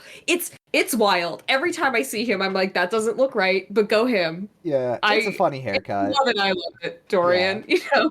Yeah. We get the rest of the party. We get Ormaline, the elf wizard, and she's on like a Mm. boat with some fishing dudes who are like heckling her and being like, "Oh, what are you the wizard of?" And she doesn't even turn around, and they don't see her do this. She casts a spell that just makes the island she was on fucking vanish. Yeah. Like she knows that she's fucking hot shit. She doesn't have to Yeah. justify herself. It's awesome. And Yeah. yeah, they say like, "Oh, she's like she hasn't been off her island in like years because she's been spending all this time trying to perfect her magic, Yeah. but she She is will keep the also call." yeah, she's also one of our in terms of the party, she's our only non-human character, at least just Yes. based on appearance. And she's got some charmingly fake looking elf ears on. I love They're all them. right. They're all right in my opinion. They're But fine, yeah, but yeah, yeah. Finally, Nim the Rogue. I His love him. introduction is great because he's like robbing a tomb with some guys who try to stiff him. So he just lets them walk into a trap that burns them to death. This is a fucking brutal looking fire stunt. We like hold on this for a Yeah. while. There's a dude fully on fire just rolling around on the floor screaming for like a solid 5 seconds. Yeah, no, it's an insane fire stunt. And it's not even spoilers, it's not the last one we're gonna get in this movie. Yeah, they love God, these. it's they love these. Yeah. So this party is tasked with retrieving the orb, while the Council of Mages work to figure out how to like resuspend it uh and put the dragon Falzir back to bed. Yeah. Close his little eyes and tuck him in with his Yeah. teddy bear. So they embark, and Diana, I apologize. What I have written in my notes here is Damodar's drow blood enema. Ew. Because that's what happens. That's the next scene. That's what happens. That is exactly what happens is the half orc sticks like a big Like basically a fucking spinal horn. taps him. Yeah, he Yeah. sticks a big like he sticks a fucking funnel into Damodar's like the small of Damodar's back. Damodar is like laying on his like chest, like propped up like he's doing like a beach photo pose. Yeah, it's I guess the implication is this is giving him power, or maybe this is what's like sustaining his life force after 100 years. They don't Yeah. really go into it. It's not really made apparent, but all it really does is establish that Damodar is a fucked up evil guy who's now stealing people's blood. Yeah. It also was basically an excuse for them to show off drow so that people could point Yeah. at the screen and go, "Oh my gosh, those are drow." Hey, that's drow blood. Yeah, that's I drow guess that blood. drow is I know dead that now. one. I know that one. Yeah, no, Yeah. we do see just drow hung like by their ankles from the ceiling. It's nuts. Damodar's doing some fucking evil shit. He's being evil and fucked Yeah. up. And we cut to the opposite of evil and fucked up, which is the wonderful love between two romantic partners.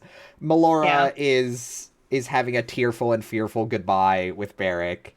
And also she She's thinks also Lux is beautiful. I want to throw that out there.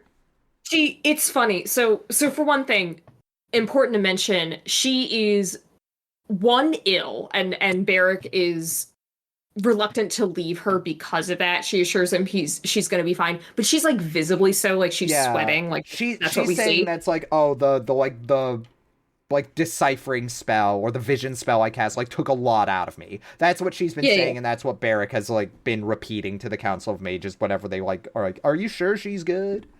Yeah, yeah. And so obviously she's fine and that's not going to come back. Yeah. But yeah, she does say like the implication that the movie wants you to go with is that she's jealous because Lux is hot, but it really does come across as if Alora's being like, hey, you want to spot her from across the bar? Yeah, hey Barrick, how do you feel about thirds? Hey, Barry, we've been married for a little while. How about spicing up the bedroom a little bit? I feel like they have a healthy sex life, and I, I feel yeah, like I always feel like women should kiss. Like that, I, you know me by now. We're 9 episodes in here. yeah, yeah, yeah. This is the first time, though, I watched this movie and I was like, man, this heterosexual couple should kiss. I like They these two. should. They should. No, They should, they're and they great. do. They Yeah, do, but we'll get to that. yeah. Barrick is gonna take the party to a place called Merrick's Vault.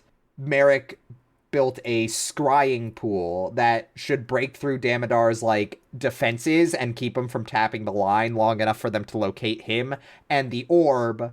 And they have to go ask the goblins of Curdle because they're the ones who know where the scrying pool is. The rogue Yeah, and the because they worship. barbarian. Oh yeah, yeah, because they worship Jubilex and helped build it.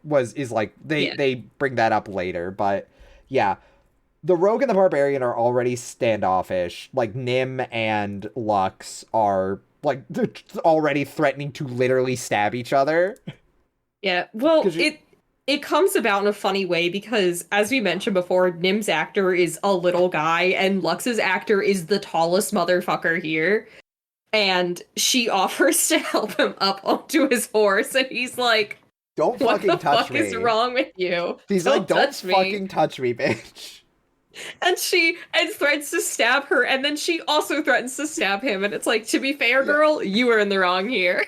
No, he goes, he's like threatening her with a knife, and he's like, ooh, I'd stab you, and she's like, yeah, and then it pans up, and she already has a knife to him, and it's like, it's just implied they both were ready. It's great. Yeah. Yeah, Oh, they go out riding away from the gate, and we see Melora waving from the balcony, and unfortunately appears she has a terminal case of stanky leg. yeah.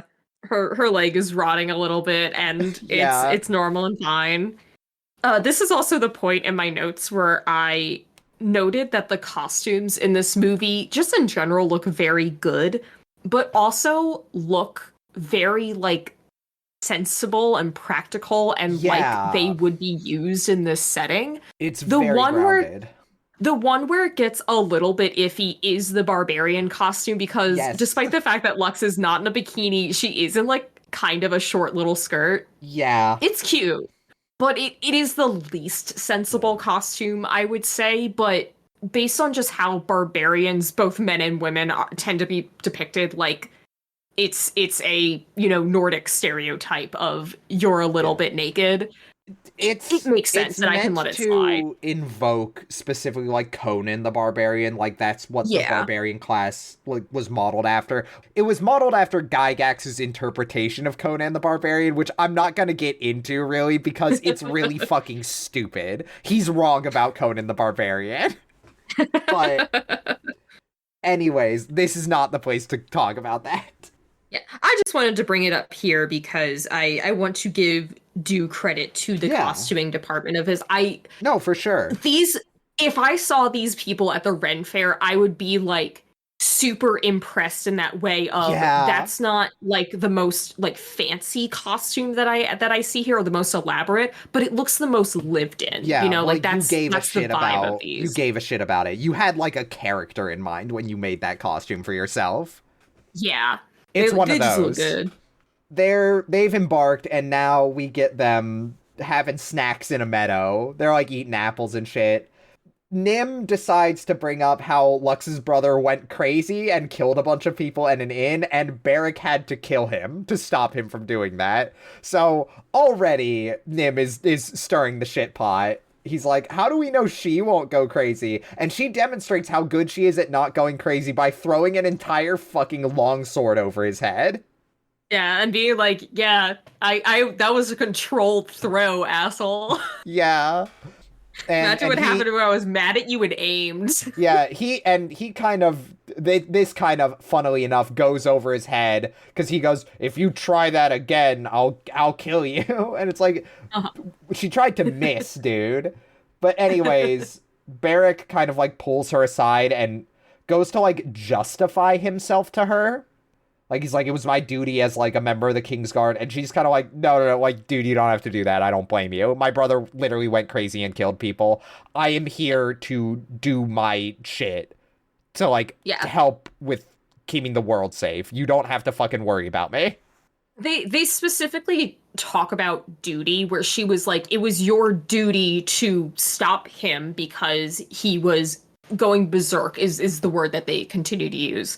Yeah, And you needed to stop him because he was causing like death and destruction and despair. And it is my duty to be on this quest and save the world, save Ishmael. And I'd like to put a pin in that as well because this Yeah. subplot goes the wrong way in my opinion. Because Yeah. this comes back up a couple of times. Yeah, but Yeah. we'll get there when we get Okay. there. All right. Yeah, we'll get there. And yeah, speaking of getting places, we get back to the Council of Ages, and they can't crack this fucking book. They don't know what have the no fuck's idea. going on with this. It's too square. They don't know what the fuck. Hmm. They're doing I- potions. One second. Melora is also here. She is visibly ill. Oh, she's getting sicker. struggling. She is fucking Yeah. struggling, but she has an idea. And her idea is to summon a magman, a little magma guy. We saw one at the start of the Okay. movie because they are a creature of fire and earth. They're elementals. And she's like, maybe we need like the wisdom of an elemental to like crack this book. And Oberon is kind of dismissive of this. He's like, Magmans are fucking stupid, but if you're into the idea, give it a try. She Yeah.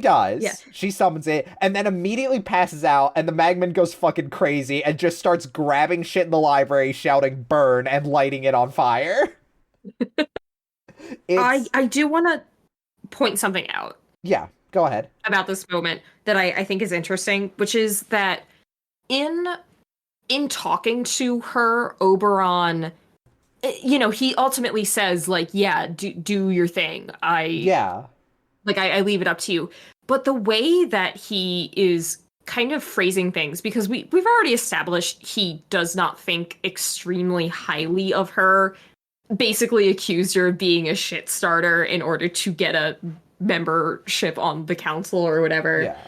But now he's like trusting her with a seemingly kind of complex spell, like you're summoning a full ass creature. And the way I interpreted it is, one, he kind of wants her to fail. Like, he wants her to fuck up so he can point and go, ew, woman. But also, two, there is like a bit of belief that she'd be able Yeah. to do this. But in doing that, he's letting her take on a more dangerous task so that way he doesn't get hurt. Yeah. Yeah, I could definitely see that. I see it less as her like him wanting her to fail, but more so like wanting her to succeed but not believing she can. Yeah. It's like I kind of have a slightly different take on this scene than you, I guess, where it's Yeah.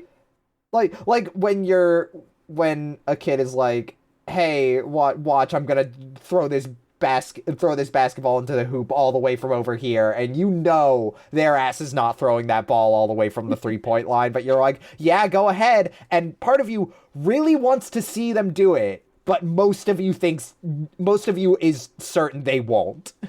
Like Sure. that's the vibe I got from this scene. Yeah. This scene especially makes me wish that the movie just in general was a bit longer, and also that we could have gotten like, I don't know, like a mini series of this. Like a Yeah. 5 hour long episode, like 5 hour long You know episodes what? Genuinely, miniseries. I would like. I know this is like kind of what actual play podcasts are, and whatnot, but like, no, I would like to see like an actual like earnest like D&D campaign adapted to like a series in this kind of Yeah. style, because every time that has happened there has always been like a veneer of like irony over top of it, where it's like, oh, we're doing D&D, isn't that wacky, isn't that nerdy, and it's like, can we just like be Can we earnest about it? I would Yeah. like to see the cool idea executed in a way that is, an earnest attempt on executing the cool idea. But I digress. That's I I digress. I, I wait, can I No, go say ahead. something else? Go Yeah, that ahead. I just wanted to make the point that that's kind of what put me off of seeing Honor Among Thieves when it came out, Mm, because just from seeing like commercials of it, I was like, "Oh, this is going to be very Marvel jokey, doing bit like cool action for sure, but it's still going to be like, oh, we're doing bits, we're telling jokes, we're doing a D&D movie. It's so Whippy. like, yeah, hot women are going to be beating people up, but also we're going to be doing like dorky magic shit."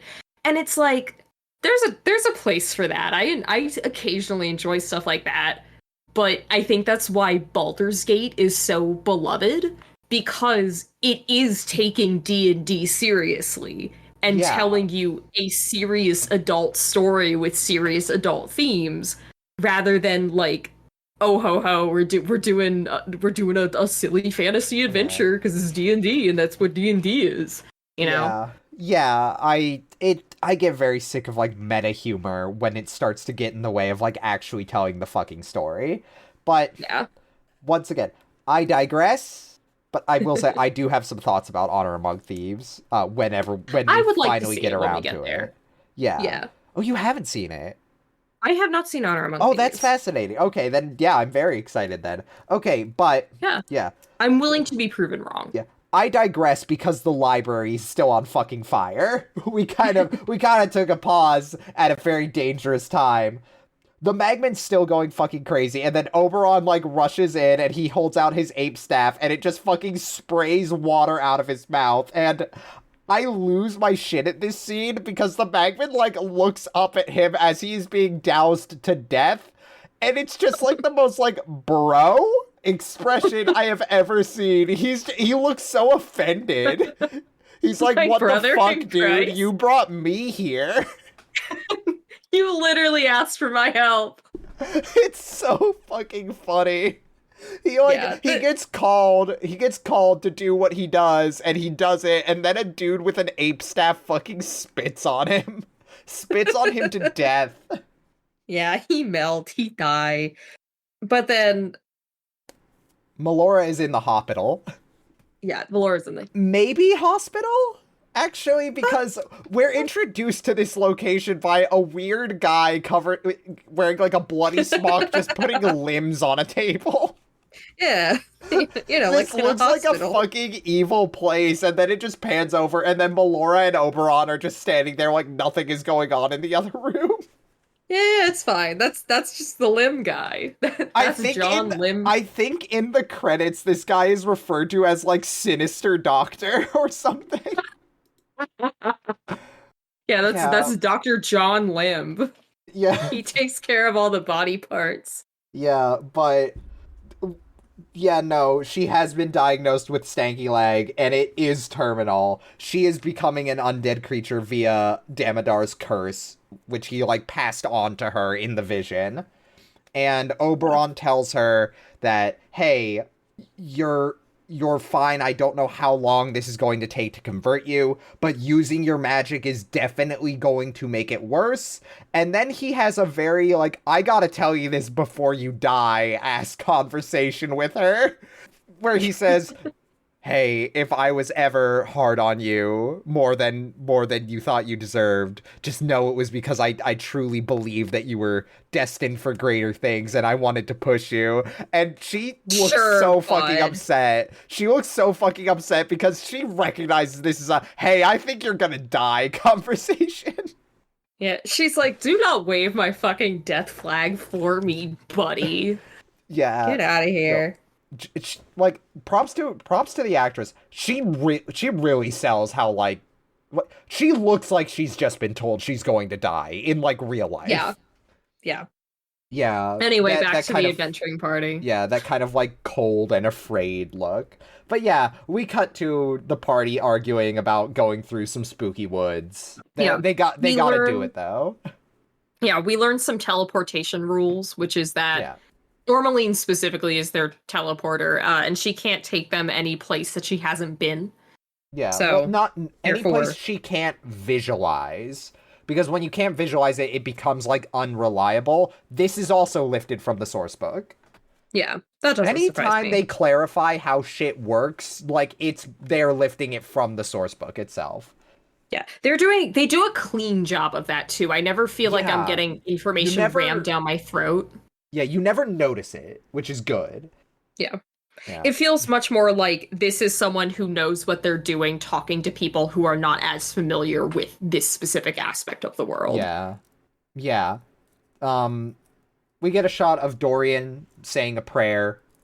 What they agree to do is they agree to, like, sail down the river on a raft, which they're not allowed to build with nails because nails don't exist. Yeah, those don't exist here, actually. Dorian according to Gary Gygax. Yeah, Dorian says a prayer and then absolutely fucking obliterates a tree.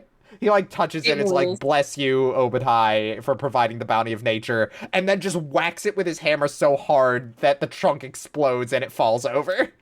Yeah, Lux picks up trees just by herself. Yeah, because she's cool. And while they're building a raft, Nim and Barrick discuss Malik, the guy whose vault they're looking for. And we get some information here. So Barrick tells us, or is talking to Nim, and this tells the audience, that goblins worship Jubilex and they helped build the pool.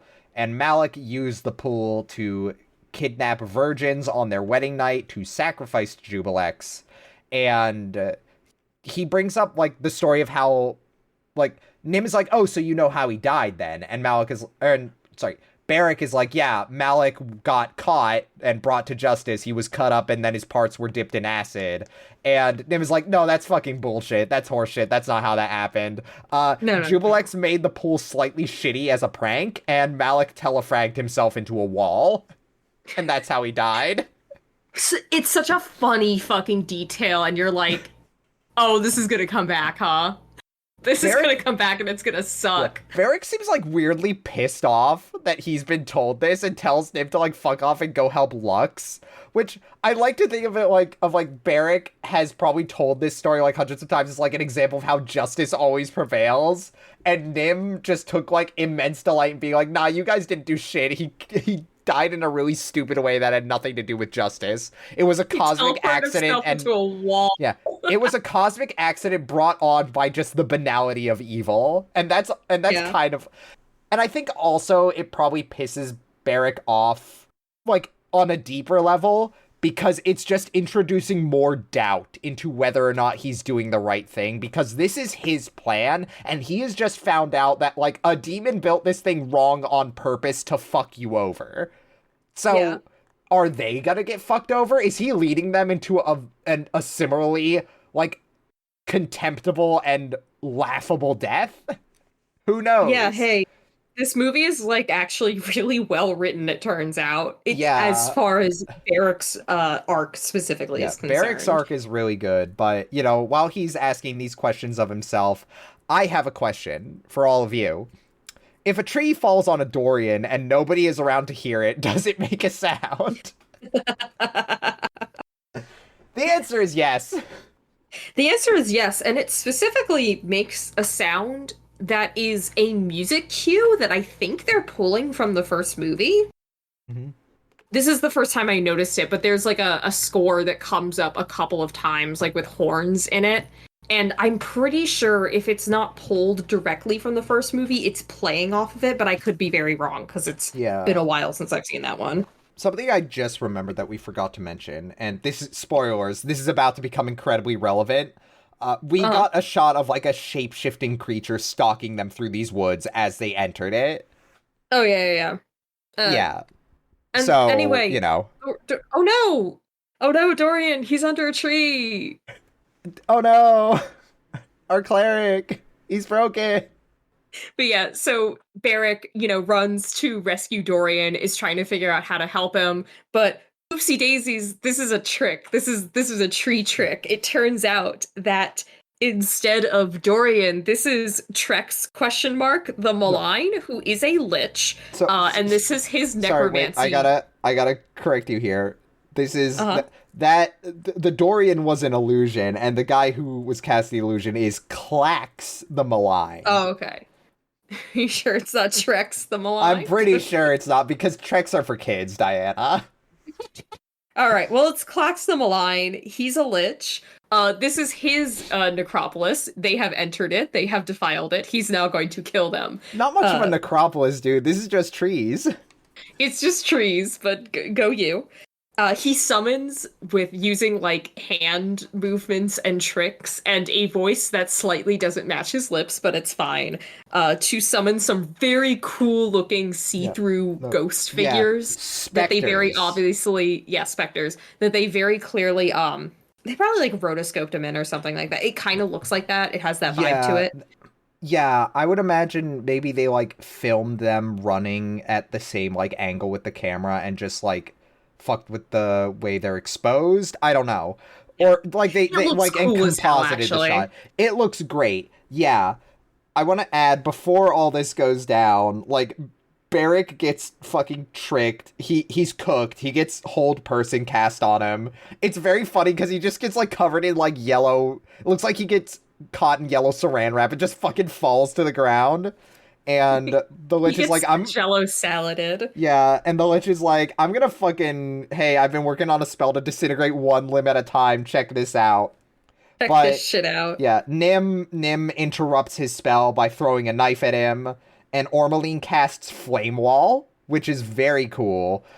This is practically done. They have like a black like tube full of gas that they ignite that just shoots flames out in front of it, and they have it positioned between her and the camera. Great effect. good job. It looks fantastic. But yeah, Yeah. they have to get the fuck out. Nim, during this escape sequence, steals a jewel from a ground skull. There are so many ground skulls, but he finds the one with a jewel in the eye. Yeah, because he's a rogue. Yeah, and the specters chase them to the raft. Dorian manages to banish the undead. He uses his turn undead feat that all clerics have. And Ormeline summons a wind, and they raft away. We stick with the party for a little bit. Specifically, first we see Lux and Nim kind of making up a little bit, and maybe even having a bit of a thing. Yeah, Because they make up by her throwing a knife at him. yeah, she's giving it to him, but she is a little aggressive. It's kind of like when you're on the playground and someone throws sand in your eyes, and it's like, it's because they like you. That's what she's doing. Yeah. I'm pushing him down the stairs. But yeah, this also then leads to a bit of a heart-to-heart with Dorian and Barrick, who established earlier they've known each other from past adventuring. And Barrick is very much like in that phase of self-doubt. You know, I'm such a fool. Like, why didn't I see that? And Dorian says that he thinks it is admirable and brave to rescue a friend, like, regardless of how it goes, basically. Yeah. He's like, And why he are is you, the like, wise blaming cleric. yourself for being, like, a good dude who was concerned for me? Like, Yeah. you got taken advantage of and tricked because he knew you were a good person with principles. Why, don't be ashamed of that.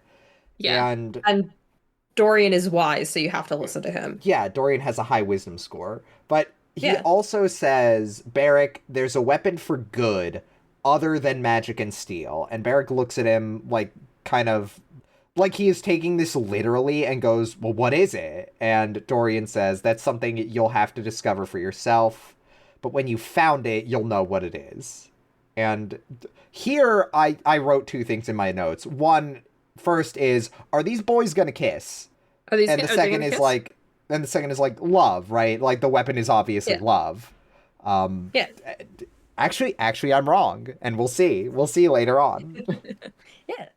Melora is starting to look really cunty. I mean, sick. Is there a difference? Huh. Anyways. She's got starving Victorian orphan chic going on. They've contoured her face a little bit. Yeah. So she looks awful, but she looks great, you know? She looks awful. Also, speaking of awful, this Council of Mages is fucking worthless. They can't crack this book at all. They're dumb. Yeah.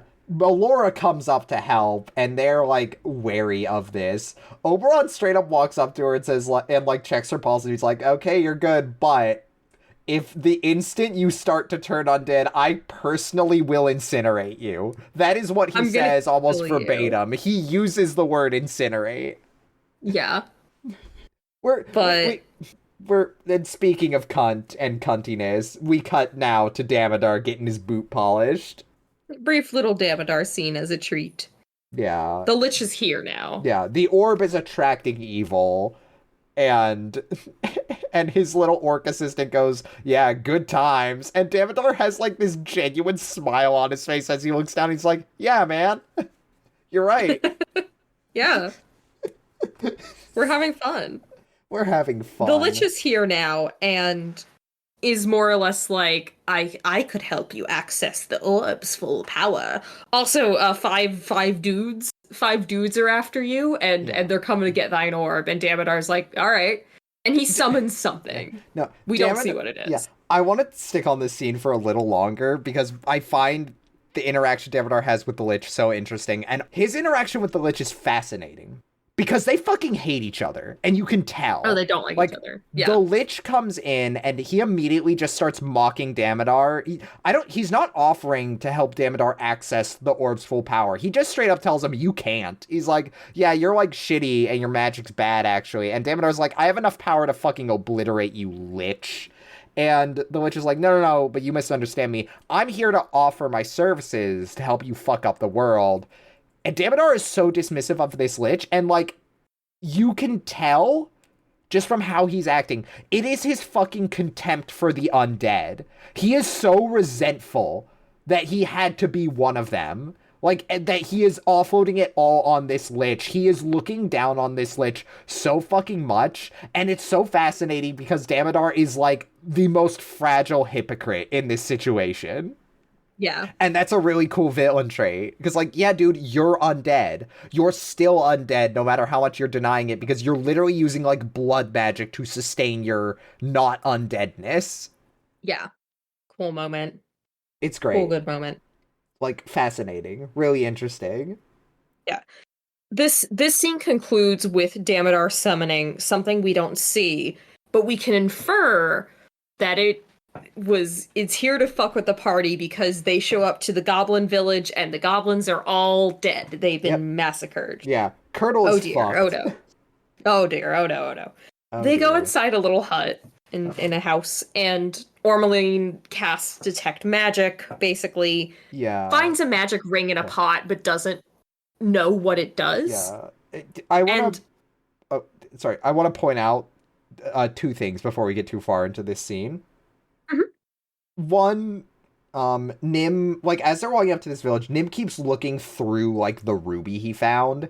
We're getting, like, shots of him looking through the ruby and, like, shots of through the ruby, and everything's just tinted red. Mhm. But, yeah. And I also want to point out the hut they go into is on stilts. This is It is on important. stilts. I want to Yeah. point this out and establish it's on stilts. But yeah, anyways, Ormeline Really has... quick, What?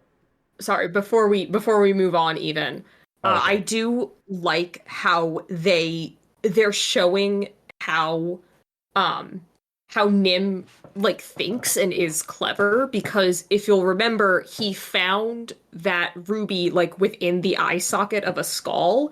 And so that's like seems to be how he's putting together that perhaps you have to look through it in order to gain whatever access to power it has. Yeah.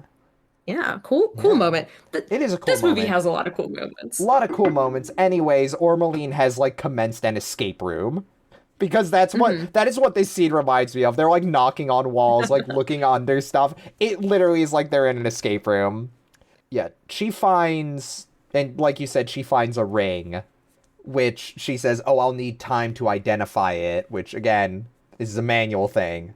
And Nim finds a secret door under the bed and floor. Under the floor that I would like to point out is raised up on stilts. Have And like a little crawl space under it. they could, but you'd see it from outside. But that's not even the worst part, because he then, like, saves Lux from activating a trap, which is floor spikes, and these spikes are like Floor spikes. 4 to 5 feet tall. This house is on stilts. Like, Yeah. are they telescopic? What happened? Important fun little moment, because I wish it had gone further than it ultimately does, but Lux uh thanks Nim. She's like, you saved my life, I owe you one. And he's like, no, you gave me a knife. Like, that's like we're good, we're Yeah. even.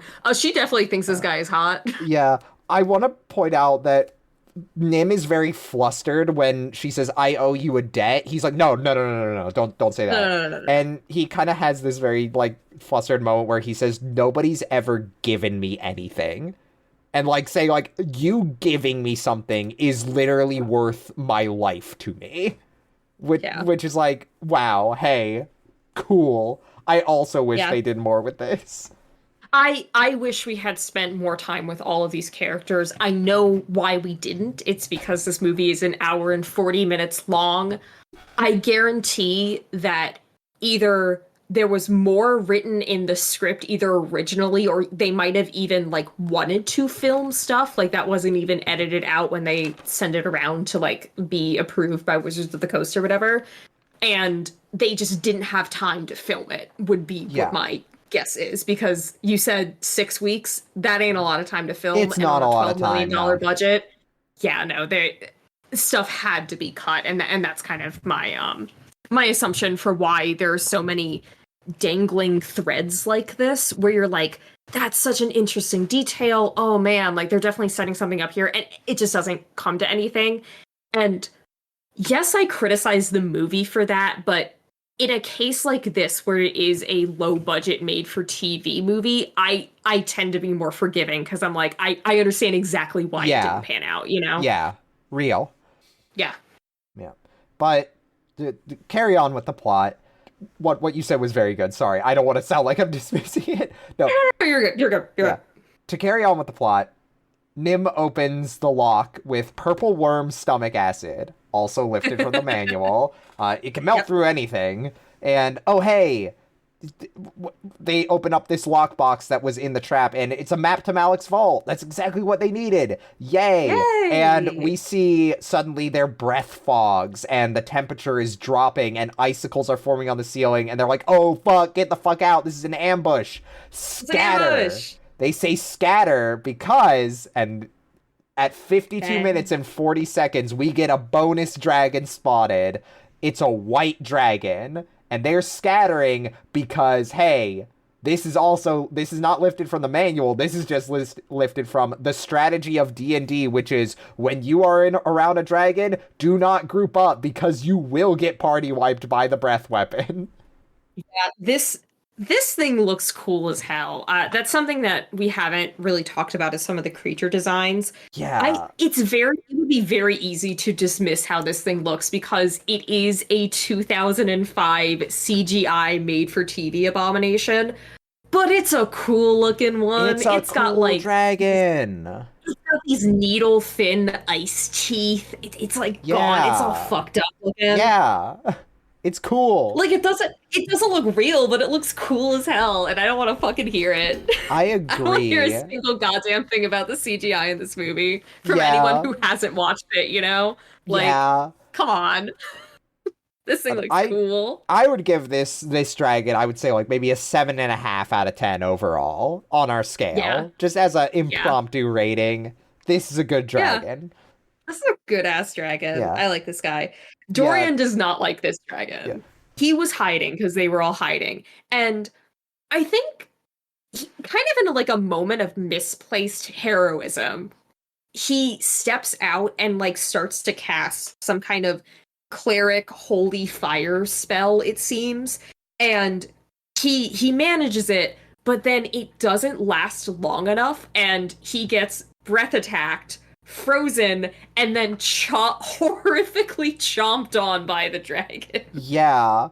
So I actually have a different take on this, on his motivation here. And this kind of comes from what I mentioned of D&D strategy. Okay. So the white dragon is here and they've been caught off guard, they're scattered, they can't form a strategy or anything. And as I mentioned, the most dangerous thing is the breath weapon, because it can fucking wipe them with that. Mm-hmm. So, I don't think this is misplaced heroism. I think this is genuine risk and strategy, where Dorian runs out, and he tries to counter the breath attack with a flame wall spell, which is on his character sheet, I just want to say. But, he fails his saving throw, and he takes the brunt of the breath attack. But because the dragon used its breath attack, that means it can't use it again, which means he is giving the party a chance to rally and defeat the dragon because he has faith in the party that they will be able to succeed even if he perishes. That's such a great insight. I'm so glad you know about D&D because that's cool. Yeah, he's the one who yells. That a lot. Yeah, I want to point out, Dorian is the one who yells scatter. He is the one who makes that note of get the fuck away from each other because it has its breath weapon. It's got a cone of cold your ass. Yeah. But this movie does that a couple of times. There's a specific moment that I'm gonna point out later where I was like, oh wait, I think they straight up just did a thing in a way that's really funny but works specifically because this is a Dungeons and Dragons movie. Yeah. And they're doing it in that world and also with gameplay mechanics in mind. And it works for this specific movie. Yeah. Yeah. So, like you said, Dorian has been fucking chomped. This immediately stirs the party into action though.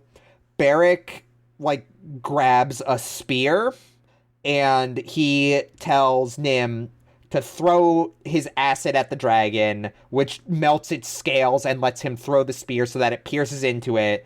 And then he has Ormeline cast lightning bolt on it, and it kind of cascades down the spear and like into the dragon, and the dragon fucking explodes into bits and They pieces. blow up the dragon. Yeah. Including, unfortunately, Dorian's bits and pieces, because it like pans down and we just see his fucking leg on the ground, and we hard cut to a burial scene. Yeah. Great moment for Barrick, though, in terms of his coming into like a leadership position where, and this is what I kind of meant earlier by my thing of it's less of a growing up movie and more of a growing into, where okay, maybe you're not the best sword fighter anymore, maybe largely because he's out of practice, he does taxes now, he doesn't see everyday combat, but he still has that mindset of, I was the captain of the King's Guard, I know how to lead people, and I know how to use other people's skills to all of our advantage. Exactly. I like this scene a lot. And I think they do really well at making it a moment where it feels like a hero's sacrifice while also not putting that on Barrick as like you lose a member of the party and it's this great terrible thing. No, they are on a quest, they are heroes, they're in danger. This is the danger element. I think they do a good job with that. Yeah. This bit just popped into my mind. Yeah. So the wise mentor figure steps out to confront the evil and allows himself to perish in order to inspire and embolden the hero who saw him as a mentor figure. Truly, this is the Star Wars of fantasy. Oh. And Heather, we get to call back to another bit too, because they bury him, but it's not a long forgotten lonely cairn of stones. It's just a mound of dirt. It's dirt. Yeah. Damn. But as they're standing over this dirt, Barrick gives the party an out. He tells them there's friends and family to protect. There's no dishonor in choosing them over Izmer, which I think is kind of really cool, actually. Of being like, you don't actually owe anything to the realm. Like, we could very easily fail doing this.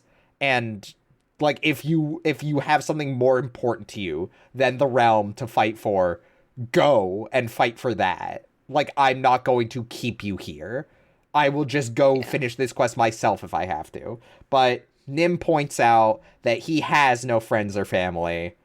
So he's perfectly fine just finding Damodar and paying him back for this treachery, he says. Yeah. And everyone else agrees.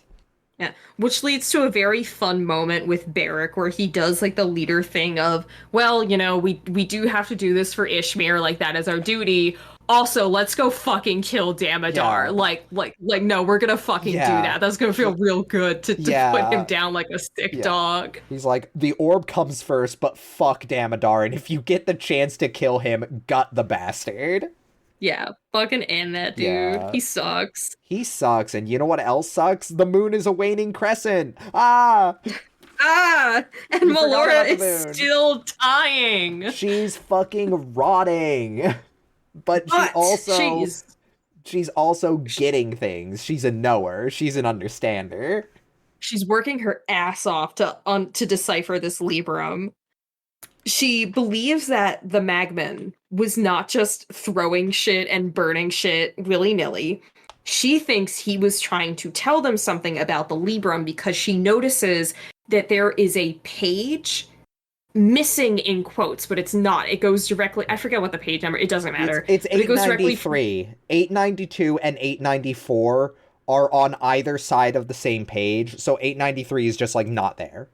Yeah, and what she reads is that, like, in the book, it says, like, fire reveals all, and she's like, I think burning the book will reveal the secret, will tell us.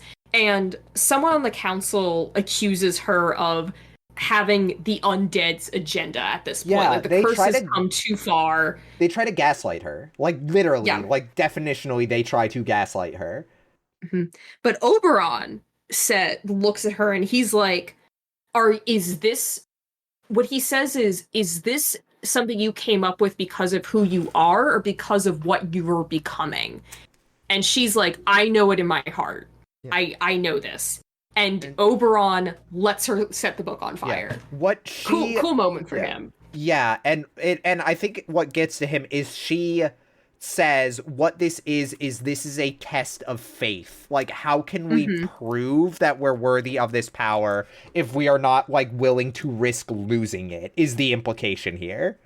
Which I think is a very cool test. Very cool test from the Terranians. Yeah. She sets the book on fire, and it kind of comedically, at first they're like, what the fuck is happening? Because it reveals a pile of acorns on a leaf. Yeah, acorns and oak leaves. They're like, okay, I guess. Like, clearly something happened, because where the fuck did these come from? But also the Librum is ashes. What now? But then, oh my god, there's a little tiny tornado that just rises from the book. Yeah, a friendly tornado appears, and it leads them to a secret hole in the throne room. And it's the hall and the doorway from her vision. Whoa! Whoa! Anyways, hey, look at that. Yeah. Anyways, the party is traveling on foot now. We're back at the party. They've lost their horses. And they are now at the spot where Merrick's vault is supposed to be, but it's not here. And Nim pulls out his ruby, and guess what? It's been a gem of true seeing this whole time. And he spots the invisible entrance. And there's a very funny moment here that is kind of played off again and, like, called back to, where Barrett goes like, oh my god, why didn't you tell me you had a gem of true seeing? And he's like, well, you see, I'm always prepared for everything. And Nim, your ass did not know what that was. I love Nim so much. I want an entire movie where he's the main character. Yeah, it's great. And he and Lux fall in love. Yeah, that's what I want. They discover a big fuck off statue. Like, Ormeline dispels the illusion that was hiding it. And it's a big fuck off statue that says, to all trespassers, if you wish to join the others in death, insert your name below and I will notify your kin. Malix. That's Malix with an X, not Malik. And Dorian and Ormeline, or not Dorian, sorry, Dorian is dead. Rest in peace, King. Barrick and Ormeline recognize this as a puzzle lock, like from the Shrine of Kuatoa, which is also a reference to a real adventure you can play. Yay! Yeah, they gotta spell a password, but then, like, 100 dudes show up, so they've got other things on their mind now. Yeah. Lux and Ormeline start handling these fuckers. They kick so much ass. This is a really cool group fight scene. There are spells, there's explosions, they're blowing up shit in the ground. Lux is kicking so much ass. She does an insane, like, full standing back bend and then, like, snap back up to dodge a horizontal sword swipe. It's so cool. It's so sick. Cool. Yeah. I love this moment because it is so casually like, the women are going to handle the brute strength force of this. Yeah. You two men go and solve your silly little riddle. This movie is a feminist piece. Like, I will hear no argument. I don't want to fucking hear it from anyone. Yeah. Women do work in this movie. Women stay winning. Barrick and Nim, you know what? I wonder how much of that has to do with the fact that, like, the Wizards of the Coast liaison they were talking to and getting notes from was a woman. I wonder. Yeah, I sincerely wonder, yeah. Yeah. But Barrick and Nim solve the puzzle. They're, like, Nim notices, like, hey, why the fuck is Malik spelled with an X? That's not how it's spelled. And he's like, so the password must end in X, and they make the connection. Jubilex, the demon that was worshipped by the goblins and Malik. So they open the door, and Lux is having a hard time coming out of her rage, and Ormeline snaps her out of it and uses her Ring of Smite to, like, knock a dude over. Yeah, we finally figured out what the ring does. Yeah, it's a Ring of Smite. It summons a goat head to fucking butt into you and make you hurt. Yep. And this causes Lux to be like, oh shit, wait, I gotta stop. I can't go berserk right now. We got shit to do. I got shit to do. Yeah, so they go down in the tunnel, and then the King's Guard is back in the capital, and the captain shows up and starts Valerius. talking shit about Yeah, Barrick. he immediately starts talking shit. The king is like, What the "Have you fuck? heard any word about like Barrick and his party?" And Valerius is like, "Fuck Barrick, he's gonna die. Don't Yeah. like We're, it's all on us. That guy's not gonna do shit." Like, wow, yeah. Valerius, tell us how you really feel. Yeah. Eat rocks, dude. You suck. Yeah, I don't also like the you moon is anymore. almost dark. Yeah. The crescent has very waned at this point. hmm Oberon is having he's having tubby time. He's in the bath He's in doing the a little bath reading. reading a book, and he's expressing his like genuine, like he's genuinely impressed with Melora, but he's also like Yeah. musing on how this new magic could be powerful, and he's like, "Oh, it's powerful. I wonder how Melora is doing it. It's so interesting, her new way of thinking." Meanwhile, his servant is getting got by the fucking pee pee poo poo man. The monster under the bed eats him and Yeah, turns him like into strawberry milkshake. Yum. it's so fucking strange. Like, he's just musing in his bathtub, and we get like a genuine horror movie shot of this dude being dragged, his nails scraping on the floorboards, like being He's dragged like, muffled into the dark beneath a bed, and then we just hear this guttural like crunch, and we just see a blood splatter shoot out from underneath it. It's like, it would not be out of place in like a fucking Evil Dead movie. Like, that's what it yeah, looks like. yeah. And then the scene is over. We're done with Yeah, it. no, like we just hear him go, "Hey man, you good?" And then the scene just cuts to black. It feels like a horror movie scene. Water. It kind of rules. This movie rocks. Actually, everyone should go watch this movie. I Yeah. think. And they're walking down a hallway, and oh my god, dark mantles. Really cool monster. Yay! I actually really like this monster design. It's one of my more favorite D&D monsters. It's like a big fucking flying squid that's able to like emit darkness and whatever. But I want to take a moment here, Diana. Uh-huh. And I want to ask if you remember this scene and how it transitions into the next one. And I want to ask if you noticed anything peculiar there. Fuck. I Like just it, I just rewatched this, but like yeah, I know. I was so focused on taking Yeah. notes. I didn't. So I didn't notice it until my rewatch and like with the context of the documentary. There's a really strange cut here when they go they go through the hallway, and then like the audio kind of cuts and they're like jumping down into this next hallway. And you don't notice it unless you're looking for it. Barrick just straight up has a different sword in this scene. Oh. And the reason for that is, I found this out in the documentary, there is an entire deleted sequence missing from this movie. That makes complete sense. Yeah. So, and I I'm- have, yeah, I have notes on this. Yeah, go ahead. Can while I just pull say them like up. what yeah, because I'm thinking about it, and I did notice because there's a part coming up where like he hits a wall and the sword Yes. like Yes. gleams, and I thought, I was like, hey, that pommel looks like bigger than I remembered, but that just could be because for whatever reason they're making it glow to like. My assumption was that whatever class he is, maybe like when he does a powerful hit, like that's like a feature of it, is it makes your weapon glow or something. Yeah. But that was kind of like as far as I thought about it, you know? So, no, that's not what this is. So, remember how I said, like the writer Brian was talking about how like, oh, I gave everyone like my favorite magic items. I wanted to give everyone my favorite magic items from D&D. And one of his favorites that he really wanted to get in the movie was a Vorpal sword. And if you don't know what a Vorpal sword is in D&D, it is a magic item that when you roll a critical hit, you are able to instantaneously sever a limb or decapitate an enemy, depending on like the rules you're using. It is like, it is one of the most powerful magical items you can give a player, because it almost immediately, like, you have a 1 in 20 chance of just completely breaking your campaign. It is an incredibly powerful magic item, and there is an entire sequence in this movie that is missing that they show the storyboard for in this documentary. The storyboard is delightfully illustrated, by the way, where there is a room between the Dark Mantle hallway and the part where they smash down the wall. There's like a big bridge over a pit of spikes.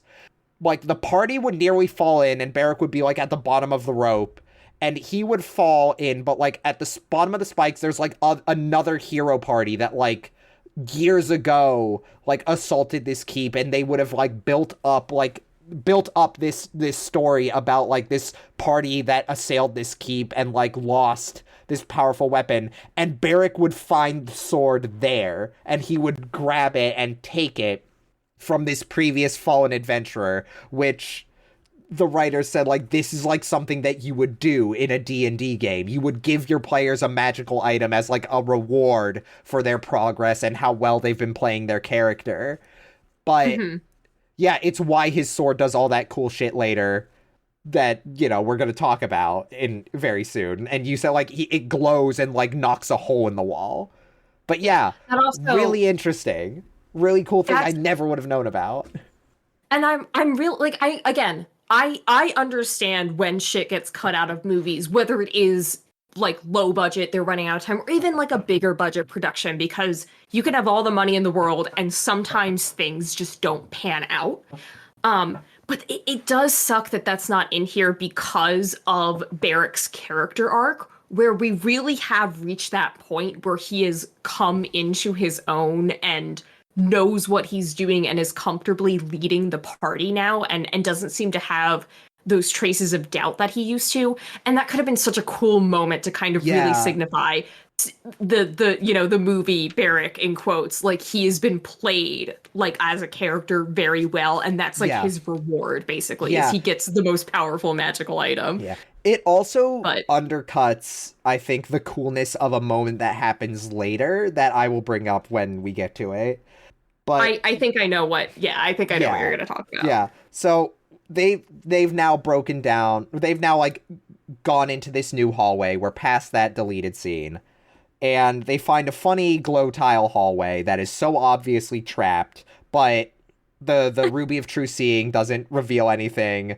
And Nim's like, okay, well, it's probably obscured non-magically. And Ormeline is like, hey, it's time for me to step up to the plate and be useful. And she like pulls out a little ceramic dove and like it animates into a real bird. And this is her familiar. And she so like sweetly goes, oh, this is Ona, a friend of mine since childhood. She'll help us.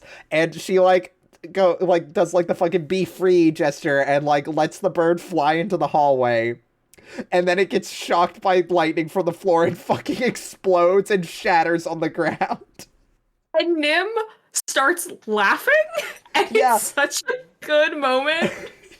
He starts laughing and they all look at him and he like struggles to stifle it, but he's like, oh, poor Ona. But you can see, and I want to give credit to the facial acting here, the other two are also like trying not to laugh as soon as Ormeline turns away. It's fucking such a funny moment. Heather, I love this movie. This movie rules. Yeah, this is also such a D&D thing where you remember you have your familiar and then it gets fucking wasted instantly.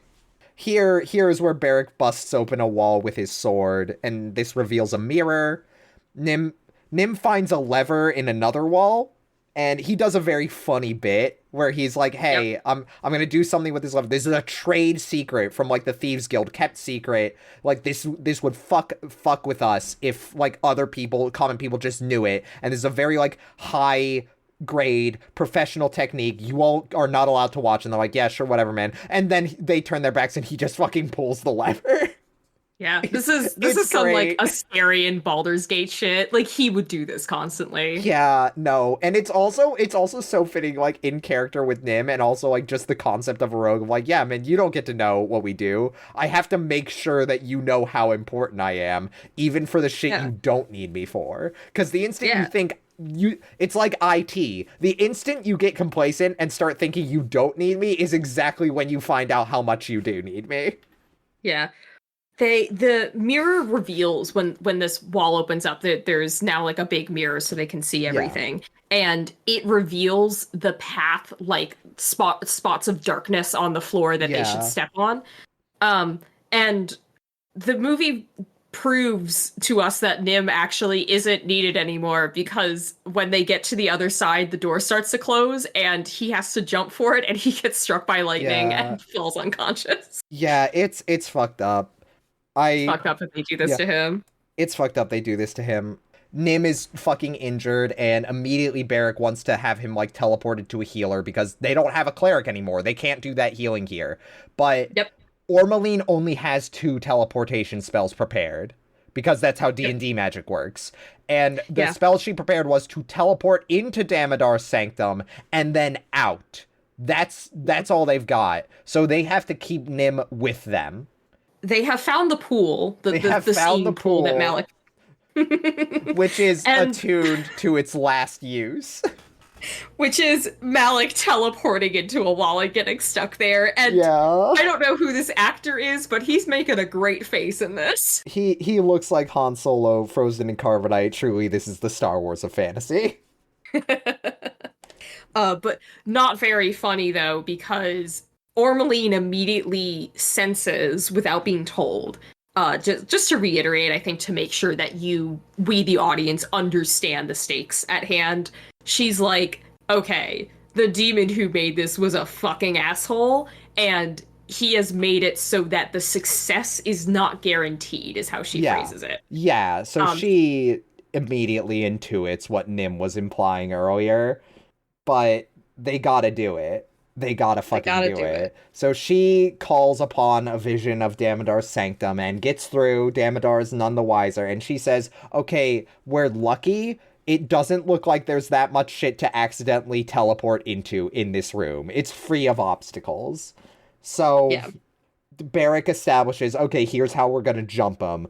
And the specific opening he says is, you need to cast lightning bolt, Ormeline. Like, you need to cast a lightning bolt as soon as we're in there, and then Lux is going to rush, like, Damodar, or I'm gonna go for Damodar, and then Lux is going to rush for the orb. Like, that's the goal. That's what we're going to do. And she casts teleport, and immediately you hear her scream, and there's like a split second before they cut where you see like a party member moves aside as they're rushing forward to Damodar. Her arm is embedded in one of the stone pillars. Yep. It's fucked. And they're fucked, and Damodar's sitting there on his cunty little throne. He like, I forget exactly how he triggers it. He like snaps his fingers or something, and a cage made of bones. Probably. Yeah, a cage made of bones falls down and traps Lux and Barrick, and of course, Nim is still out for the count. He just immediately collapses on the ground. He's not doing great. Yeah, and Damodar is like, damn, this is the best Izmer has to offer. Damn, wow. But yeah, he mocks them and he's like, oh wow, Izmer's finest. That sucks. Normally I would let you live to see like your realm burned to ruins. Oh, but I have such a hard time controlling my urges, he says as he's like caressing the orb. He's gonna fucking orb them to death. He's diddling his balls, I mean his orb. Yeah. But yeah, he starts casting. He's about to cast it, but his concentration is broken because Nim manages to produce his like spring-loaded dagger from his wrist. Oh, and that's what it is. Throws it at Damodar, and he breaks the concentration. And as soon as that happens, Ormeline takes the opportunity to use her Ring of Smite, which like barely affects Damodar. It kind of just stuns him for another brief moment, which lets Barrick like reach out of the cage and grab his Vorpal sword and just shatter like the door open. Yeah. And it's like this party dynamic is like established now. They're like moving without needing to be told. They understand what needs to be done. And Barrick rushes Damodar, who says, you cannot win. But Barrick does a sick flip over the altar and then rolls a natural 20 and cuts his fucking arm off and just goes, wrong. Wrong, asshole. And Damodar, like, looks down. Like, Damodar looks down, sees his arm has hit the ground, and then just, like, fucking walks out of the room. He throws a temper tantrum. He like flings his cape around him. Yeah, I he's love just this like, guy all so right. much. Yeah, he's just like, All all right. right, I'm about to head out. They go to Ormeline, they're like, Ormeline, we've got the orb. Can you teleport us out? And she says, I can teleport you out. Like, Yeah. I can't go. My arm is embedded in a wall. I'm sorry. And Barrick thinks for a moment and he says, teleport us to the Temple of Obed High. They have the best healers. And you see the instant Ormeline gets what he's saying. And Yeah. this is shot like a war drama. Because Yeah. what is about to happen, you the audience are clued into when he tells Lux to prep a tourniquet. And Ormeline is holding back tears. But she's ready, and she starts to cast the spell, and Barrick says, please forgive me, as he brings the sword down on her arm right as they teleport away, and we just cut to them, like, running through the woods, carrying her, now armless. It's... Yeah, and you see wow. the wound. You see the wound. We get them, they got away, and we cut back to a lizard folk regenerating Damodar's arm. And he says, find my orb, in the exact same tone as the king from Aragon saying, bring me the boy. I suffer without my stone. He Do suffers not without his prolong orb. my suffering. He suffers without his orb. And I believe it. Yeah, they drop Ormeline and Nim at the Temple of Obed High, and Lux realizes that they're being followed, that Damodar is about to, like, summon ghouls and goblins to attack them. And this is the moment that I said was undercut, because Barrick gives Lux the Vorpal sword to fight off the pursuers, which, like, not knowing the significance of that kind of undercuts this moment a little bit, in my opinion, of like, yeah, no, it's incredibly serious if you are giving her that fucking sword. Yeah. Yeah. He runs with the orb. He's cooking. Lux is doing great at first, but there are so many harpies, and she gets pinned, disarmed, and apparently dismembered in a really brutal sequence where, like, you see her, like, actively getting, like, torn up. Like, not, like, limb from limb, but, like, you see, like, how bloody she's getting, and it's, like, more and more are just, like, jumping on top of her. It's fucked. It's fucked up. And all I could think of rewatching this was that there's a bunch of people in blue man suits, like, hitting her on the ground. Yep. Yeah, but...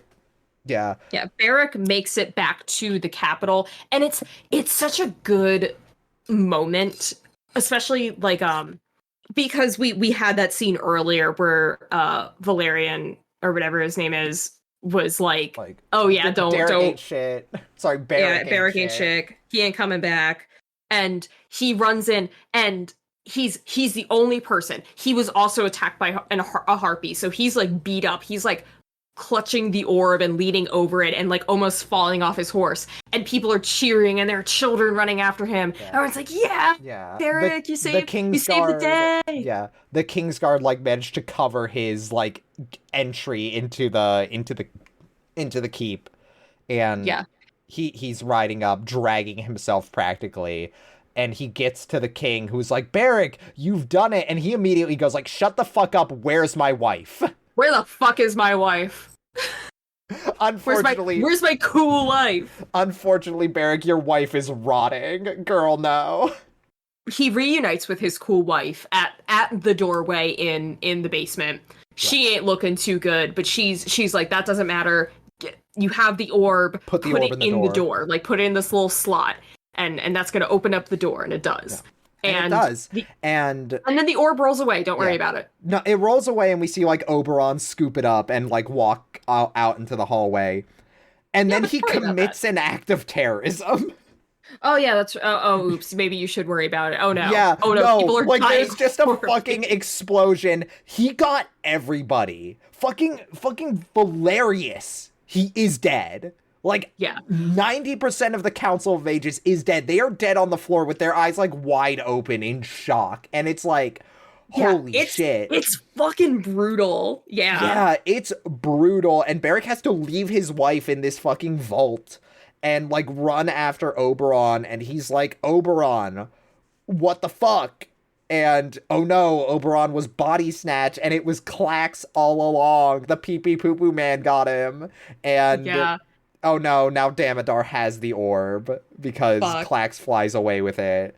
And shit's bad. This is endgame. Falzor is freed and Yeah. just explodes and erupts from the mountain. This thing looks so fucking cool. He looks so fucking cool, and Damodar looks like he's about to bust, fulfilling the promised moment of these movies. We Yep. finally got the man who's about to bust, and it's Damodar. It's He's Damodar taken in up the this mantle movie. of Jeremy Irons. I I just want to I just really want to harp on the fact that this dragon looks cool as shit. It It's looks cool. Falzor is it big looks and gross and cool. scary. Yeah, he is the what is it? The god of hold The on, I'm gonna dragon find it. god of like death and of undeath and decay. Dragon god, the great dragon god of decay and undeath, and he looks like it. He's like desiccated. He looks skeletal. He's got like holes in his wings. He's also fucking massive. He's He huge. towers over Damodar. It's such a cool. And then like it. He talks too. Yeah. And he's got like this deep ass voice. You can't Oh, understand it's a great. single goddamn thing he's saying, but he sounds awesome. No, I understood what he was saying, I'm but happy for yeah, you. what he said, it's like so bassy and like echoey. And the first thing Yeah. he says to Damodar is not "thank you for freeing me" or like "you shall be rewarded." It's "put the orb on the ground," and Damodar immediately obeys. And Falazar just explodes that shit, and he is like, "All right, I'm about to be back up to full power. I'm about to fucking burn this shit down." And Damodar says, "Hey man, I just want to see Izmir destroyed and live as your thrall. That's all I want. I'm the ultimate hater. That's all I need." And Falzir says, "All right, I will destroy Izmir and burn it to the ground to celebrate my reign. And you will bring me 100 heads every new moon as tribute." And Damodar's like, "Done. Fucking Yeah. get it going." And Sounds good. Falliger flies off, like, to fucking burn Izmir to the ground. And Hey, remember how Valerian, who's dead, R.I.P. rest in peace, bud. But he, he had the Kingsguard with him, and the Kingsguard's gonna help it. No, the Kingsguard does not have this. Hey, the capital's getting fucked up. Yeah. Remember we were talking about stunts and fire and Oh, yeah. explosions and all that practical shit? People are getting thrown. People are getting Yeah. thrown left and these right. are real explosions, real fire, real falls. In one of the documentaries, I saw a guy, they had a guy actually jump from a castle tower while on fire. It's like a fucking 30-foot drop. It's crazy. This movie rocks. This movie Hey everyone, kicks, go watch this movie. This movie kicks ass. This Yeah. movie. What is it? Beric- Rips dick. That's what Yeah, it is. Beric is cradling his rotting wife and begging her not to die, and he kind of comes full circle here with his arc, and puts a capstone on her arc by saying, "My friends believed in me," or believed in me, but my friends believed even when I didn't, and that gave me the strength to persevere." And this ties into the faith theme, where they come to the realization that faith is the weapon for good that Dorian was mentioning earlier. Like, faith and belief that you can persevere against evil. And Yep. she realizes, and this is circling back to her arc, where she's talking about reconciling arcane magic and divine magic, and the reason the Council of Mages couldn't crack the spells or the Librum was because the mages in her vision weren't casting spells, they were praying to Obed High, the god of nature, whose symbol is acorns and oak leaves. Uh-huh. And Uh-oh. a cool capstone on this arc. They use the power of prayer to summon a big angry beam. And she like stands up. She's like, okay, I'm gonna walk into the beam. I gotta And go Barrick into is that like, oh beam. my. Barrick is like, oh my god, do not walk into the beam. You're gonna get. I've already seen people be like literally torn limb from limb. I've cut multiple people's arms off. Please don't walk into the beam. And she's like, I no, gotta walk I into have that beam, faith. Barrick. Let me I have go. faith. Let me go, Barrick. They kiss. They do kiss. But she's like, And no, I'm walking into this fucking beam. this kiss, I will say, is an actually earned cinematic kiss here. Like, or Yeah. climactic kiss, I should say. It's like, hey, cool. I actually believe these characters would do this.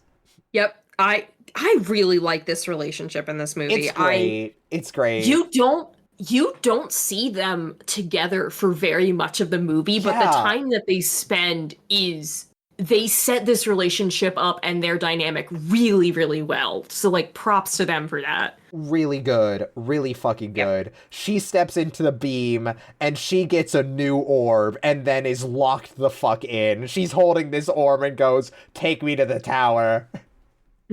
I got my new orb. Yeah, we go to the tower and she's trying to like cast a ritual. The mages are trying to protect her with a shield, but the curse is eating away at her. And then Barrick like looks off the tower and sees all the way in the fucking distance Damodar like chilling on a hill just watching the city burn. And then he locks the fuck in for his wife and is like, Yeah. "I'm gonna go kill that guy, keep my wife alive until I do." And so Yeah. he's riding out on his horse. And Damodar sees him coming, and he turns to Clax the Lich, who has been next to him the whole time, and goes, "Clax, kill that guy." And Clax basically goes, "Fuck you, pay me," and then leaves. It's so fucking funny. It's so funny because like Damodar at the beginning was like, this guy only works for himself. Like he can't be trusted. And then he flies away. Yeah, He and fucks then off. he fucks off. He just goes. It's great. What a funny secondary villain. It's so That guy funny. rules. It's great. I love it. Bye, Clax. Damodar puts his hood up, and it looks like he's about to lock the fuck in, but just kidding, he's running away. Just kidding, he's running away, and then as he's running away, he gets tackled by a sexy barbarian No, lady. wait, who starts fuck. kicking the shit out of him. Yeah, wait, no, sorry, we're not there yet. I wanted to talk about while he's like running during this chase sequence, we're cutting back to Izmer. Oh yeah, getting we come fucked. back to the Yeah. A guy goes through a wall, is like blown through a wall by an explosion, and then there's 3 dudes who just get evaporated by an explosion. They just disappear. And then one of the council of mages is like, "Oh, shit's fucked. She's dying. Grab the orb. We'll do it." And a mage tries to take Melora's orb, and then God kills him for trying to undermine women. Yeah, he gets fucking smited and then literally goes tumbling head over heels backwards off the tower. Yeah. It rules. Yeah. And then we cut back to the field where Damodar's running away and he gets tackled by a sexy barbarian lady who is not dead. Yet not tackled. Lux runs out of the woods and screams at his horse, which throws him, and then the instant he's thrown, she just runs up and curb stomps the shit out of him, and he is out. It's so fucking funny at 1.5 times speed, because we rewatched this like on a higher speed to take notes just so we could get through it faster. And it's so funny when it's sped up because it's just like she hits him and then it's just like clonk. He just fucking hits the ground. I was actually going at 2 times speed at this point because secret. I was a little bit late finishing up my note taking, so I was trying to get through so we could record. But it was out like a fucking light. Out like a fucking light. And then so Lux is like prepared to kill him. She's like, I'm taking my revenge. She's ready. Fuck this guy. Barrett comes up and is like, no, don't kill him, because he is the only thing keeping my wife alive right now in terms of he knows how to get the curse off of her. If you kill him, I can't break the curse on my wife. Yeah. And Lux like is reluctant, but she like kind of calms down and she's able to back off. Yeah. And I brought it up earlier. Yes. I don't appreciate how this arc is handled for this movie and how it played out. Um, because we don't get enough of Lux's like it's just not satisfactory. It's something that she in quotes struggles with throughout the movie, but it's not really Yeah. you get what I'm saying without me really Literally having to there is say it. never a moment where she like Actually fails. berserks out. Yeah, Exactly. like she berserks out like, but literally it's only ever beneficial. Yeah.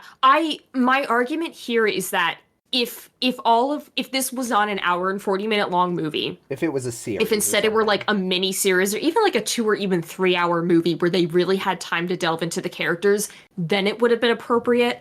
My fix here would instead be Lux wants to kill him, but instead Barrett calls back to that idea of duty because that's the conversation that they actually had. Is Yeah. it is your duty is to Izmer, and killing him is going to destroy Izmer because Melora is the only thing standing in the way of it not being Yeah. destroyed. Like, that would have made a lot more sense for how the movie plays out in its current iteration. But again, I understand why it's like this, so I Yeah. can't, like, knock it too hard. Yeah, I can But, see that. No, I yeah. totally understand where you're coming from. It also, and my to kind of further my argument, is that at this point, Barrick's arc should be taking center stage. He is the main character. He's the one with the arc. This would have been a great conclusion for him to step once again into that leadership role and kind of be like, one, it's your duty, and two, as your leader, I'm asking you to do this. Yeah. Like, they Yeah. could have done that. And it's fine that it's not, but that's what my fix would be now that I've kind of like watched and internalized this Yeah. movie. Yeah. But alas, Yeah. that's not what happens. Alas. Yeah. Yeah, when we run the campaign based off the movie, eventually that will fix these problems. Yeah, of course. But Barrick, like, it's funny, he talks Lux down from killing Damodar, and then she hands him the dagger she was going to use to slit Damodar's throat. He takes it and then immediately puts it to Damodar's throat and threatens to kill him. But Yeah. he specifically threatens to kill him and then have him brought back as an undead. Which is like, oh, dude, holy shit. And yeah, Damodar does not fuck with that at all and immediately caves. Yeah. In doing this, Barrick has of course rolled a nat 20 on his persuasion check. He critted Maybe on this. intimidate, honestly. Or intimidate, one of them. Yeah. But yeah. Yeah.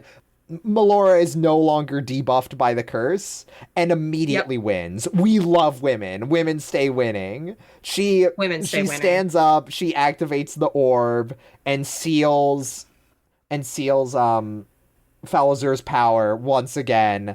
Have a nice swim, idiot, because she dunks him in the fucking river and like the riverbed opens up and swallows this dragon back into the earth. And the orb is gone. He's donezo. Orb is gone. Rest in peace, idiot. Rest in piss. Rest in fucking piss. Yeah. What? So yeah.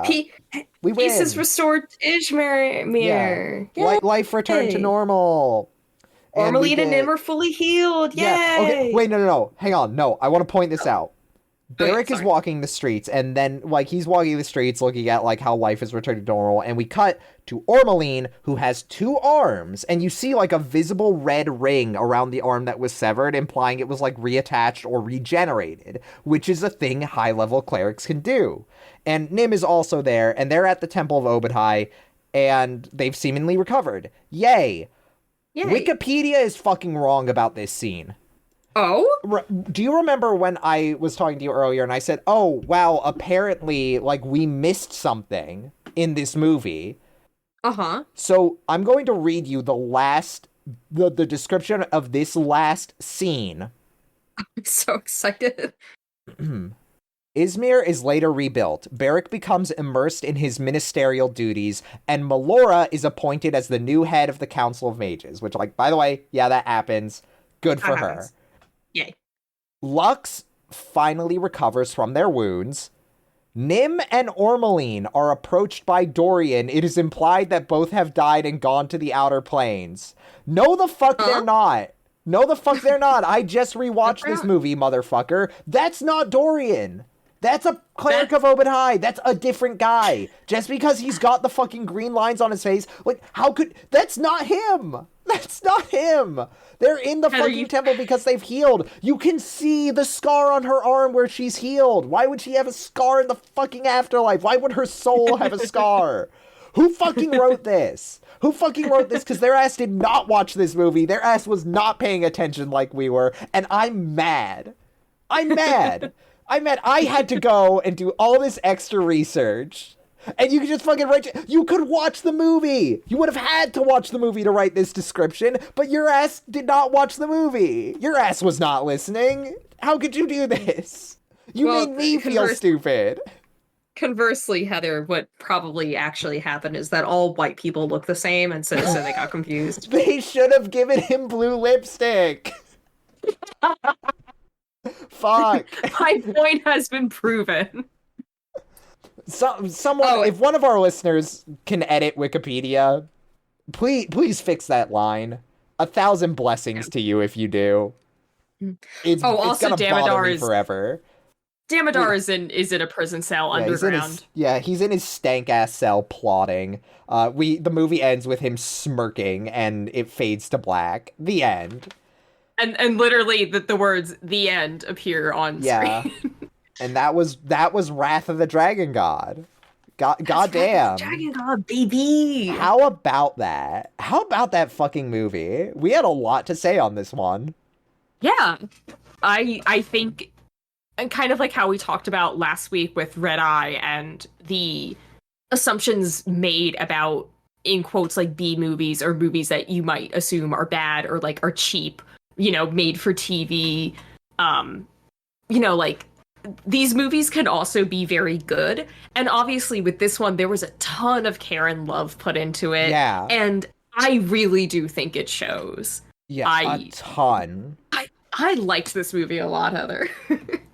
Yeah. Unfortunately, maybe Diana, that opinion is not shared by most people.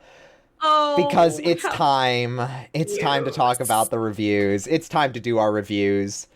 So this has a 29% on Rotten Tomatoes at 500 plus ratings on the popcorn meter. No tomato meter, as I said, because there are only 2 reviews. The one positive review by David Cornelius from Hollywood Bitch Slap is a low-key adventure packed with the kind of fantasy that's endlessly ridiculous yet lovable in a Harryhausen kind of way. John J. Puccio from Movie Metropolis wrote, and I read this review earlier, it resembles something made for the Sci-Fi Channel. 3 out of 10. And okay, so first and foremost, that first review, low stakes. It is not weird. You're weird. Yeah. What a weird way to look at this movie. Like actually. Okay, whatever. 2. Okay, and it looks like it's made for the Sci-Fi Channel. What does that mean? What's wrong with that, actually? He's like fucking taking a dig at Sci-Fi Channel using this movie as his in, which, like, okay, man. Okay. Come on. But, okay, you low-grade piss baby, go away. Yeah. Sorry, that was mean. Yeah. Some of the other audience reviews. Some guy F writes, at least the first one had Jeremy Irons overacting on purpose and giving a wink to the camera now and then. This movie doesn't even have that, making it slightly worse than the 2000 movie. The corny Vox Machina show is starting to look better by comparison to the other D&D media. Okay, some guy, your heart is shriveled and devoid of joy. That's my verdict. We shouldn't make fun of these people too much. No, but also, like, you can this is what I was talking about, where I'm like, say, you can feel the cynicism. You can feel the cynicism within these people. Here's an authentic review. 3 stars. Okay. It was just okay. Prefer original with Marlon Wayans. That's fair. Man. That's fair. That guy was awesome. Yeah. Let's see. Yeah, the 3 stars. The movie actually surprised me better than expected. Yeah. Yeah, 1.5 stars. This film should not exist. It is a terrible sequel concept. Take the lame villain from the first as opposed to what made your movie good. Fuck you, actually. No, I'm gonna be mean to you. How fucking dare you say that about Bruce Payne as Damodar? We love Damodar. This house, this house we have built with our podcast stands Damodar. We stand Damodar. Yeah. I love his cunty blue lips. It's okay that he doesn't have them in this movie. I wish he did. Yeah. But it's okay. This is we didn't have another white bald man. This is an interesting review. Also 3 stars. Everything the first film failed at, this movie does well. Better story, better acting, and truer to the source material. Everything the first film did well, special effects and visuals all around, this movie drops the ball. I think that's an interesting take. I think that's mostly fair. I would disagree a little bit on visuals. Yeah, I think it depends on your definition of visuals. Yeah. But I understand it. Like that's doesn't upset me. You know, it's a matter of taste. And I also understand, like, if you're coming at it from a perspective of cheap is bad, then I think that's understandable. Yeah. But yeah, it is interesting how, like, all of the ones that are like 1 star and everything are so like vitriolic. And then like the earnest ones that are like, I like these things, but these things could be better. Like, it's interesting. Yeah. It's interesting. I love seeing like people like give this movie a fair shake and not. Last review, 2 stars. Sort of boring, but the Black Dragon is very cool. And you know what? I agree with that last part because Diana, I think it's time. It's time for us I think it's time to pull out and dust off our tomes of lore and rating because we're accessing the ancient magic of the dragon scale, a mathematical, numerical, and entirely arbitrary system we use to rate the dragons we see in these movies.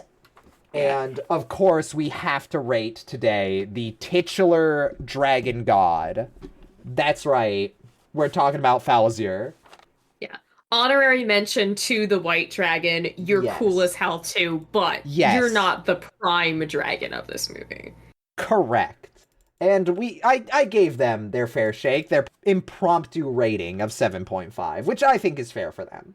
Yeah. But we are going to talk now about we're going to talk about it.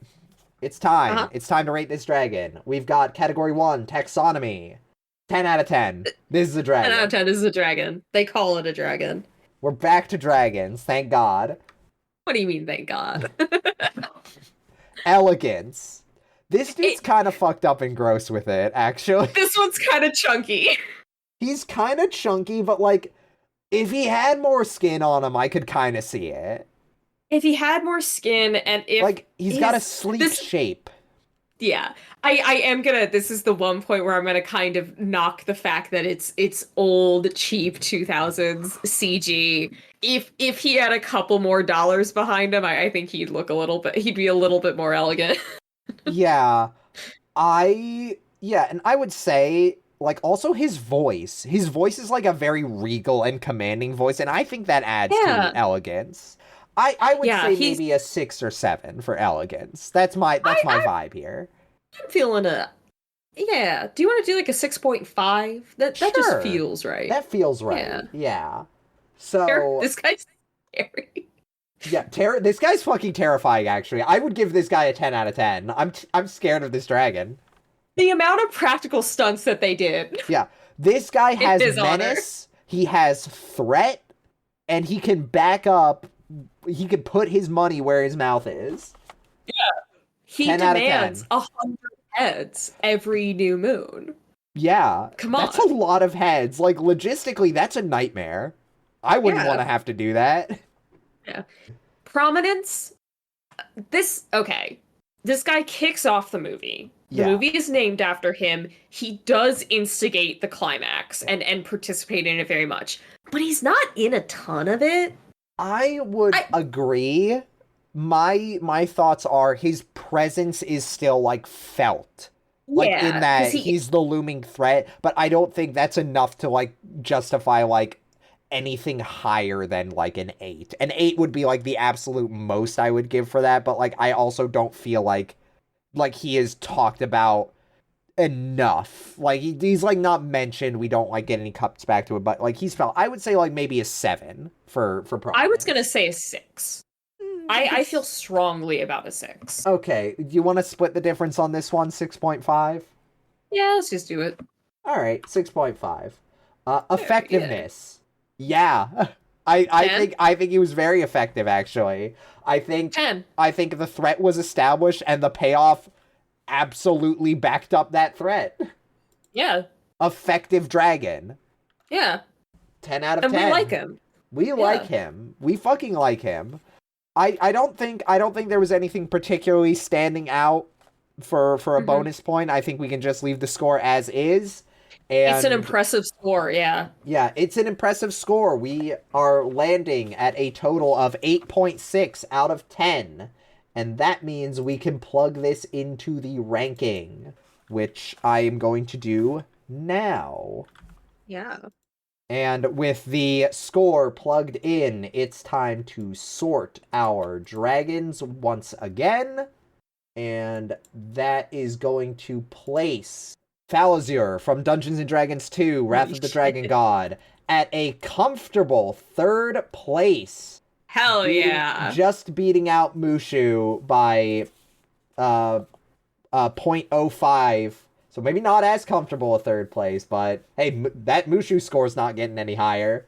And of No. course, behind Saphira and Haku, who still remain in second and first place, respectively. Yeah. I'm God. satisfied. I'm satisfied. This feels right. I'm happy about this, you know? Like, I enjoy that our first kind of real quote unquote potential like cheap stinky movie actually one wasn't all that stinky and also two produced Yeah. a pretty good dragon. Was this our first TV movie? Yeah. Huh. I'm Yeah, I'm I didn't looking at even them. think about Yeah. that. Yeah, The this rest is of our them were first made for theatricals. TV movie. And I think it also was probably, yeah, no, it's definitely our lowest budget thus far. Because even Quest for Yeah. Camelot, like that's an animated movie. It's that auto puts you at like a fairly high budget. Yeah. Yeah, fairly high Yeah. budget, I guess. Yeah. Huh. Yeah. Interesting. Normally, we would, give you an update or preview of what's coming up next, but we're in a bit of an awkward place right now. Stuff's getting moved around. So Yep. instead, you can keep an eye out for that information on our social media pages, which we have just launched. You can follow Yay. us on Blue Sky at Dragon Spotting, one word, or on Tumblr, also at Dragon Spotting. Yes. And if you have come from SoundCloud, if that's where you're currently listening to us, you can also find us at on YouTube at Dragon Spotting as well. Well, It not actually at might be Dragon Spotting, at Dragon Spotting dash pod. That's what I thought. At Dragon Dragons. Spotting Dash Pod. Or conversely, if you're coming from YouTube and for whatever reason you want to transition over to SoundCloud, you can also find us there. We are again Dragon Spotting Yes, of podcast, course. whatever. Yep. And yeah, we might show up on other social media platforms. We have a link tree that's linked in on all our pages. So Yep. feel free to check that out. And if you like our content, give us a like and a follow because we might be posting, extra stuff on those platforms from time to time. And Yes, you we will are be getting hoping. updates about, what we're doing. Yeah. But yeah, with that out of the way, we've given you a lot of things to look at, and we hope to, spot you at any of them. And we'll Yeah. spot you later. I've been Heather. I've been Diana and will continue to be. Thanks for listening, folks. Thanks for listening. Goodbye. Bye.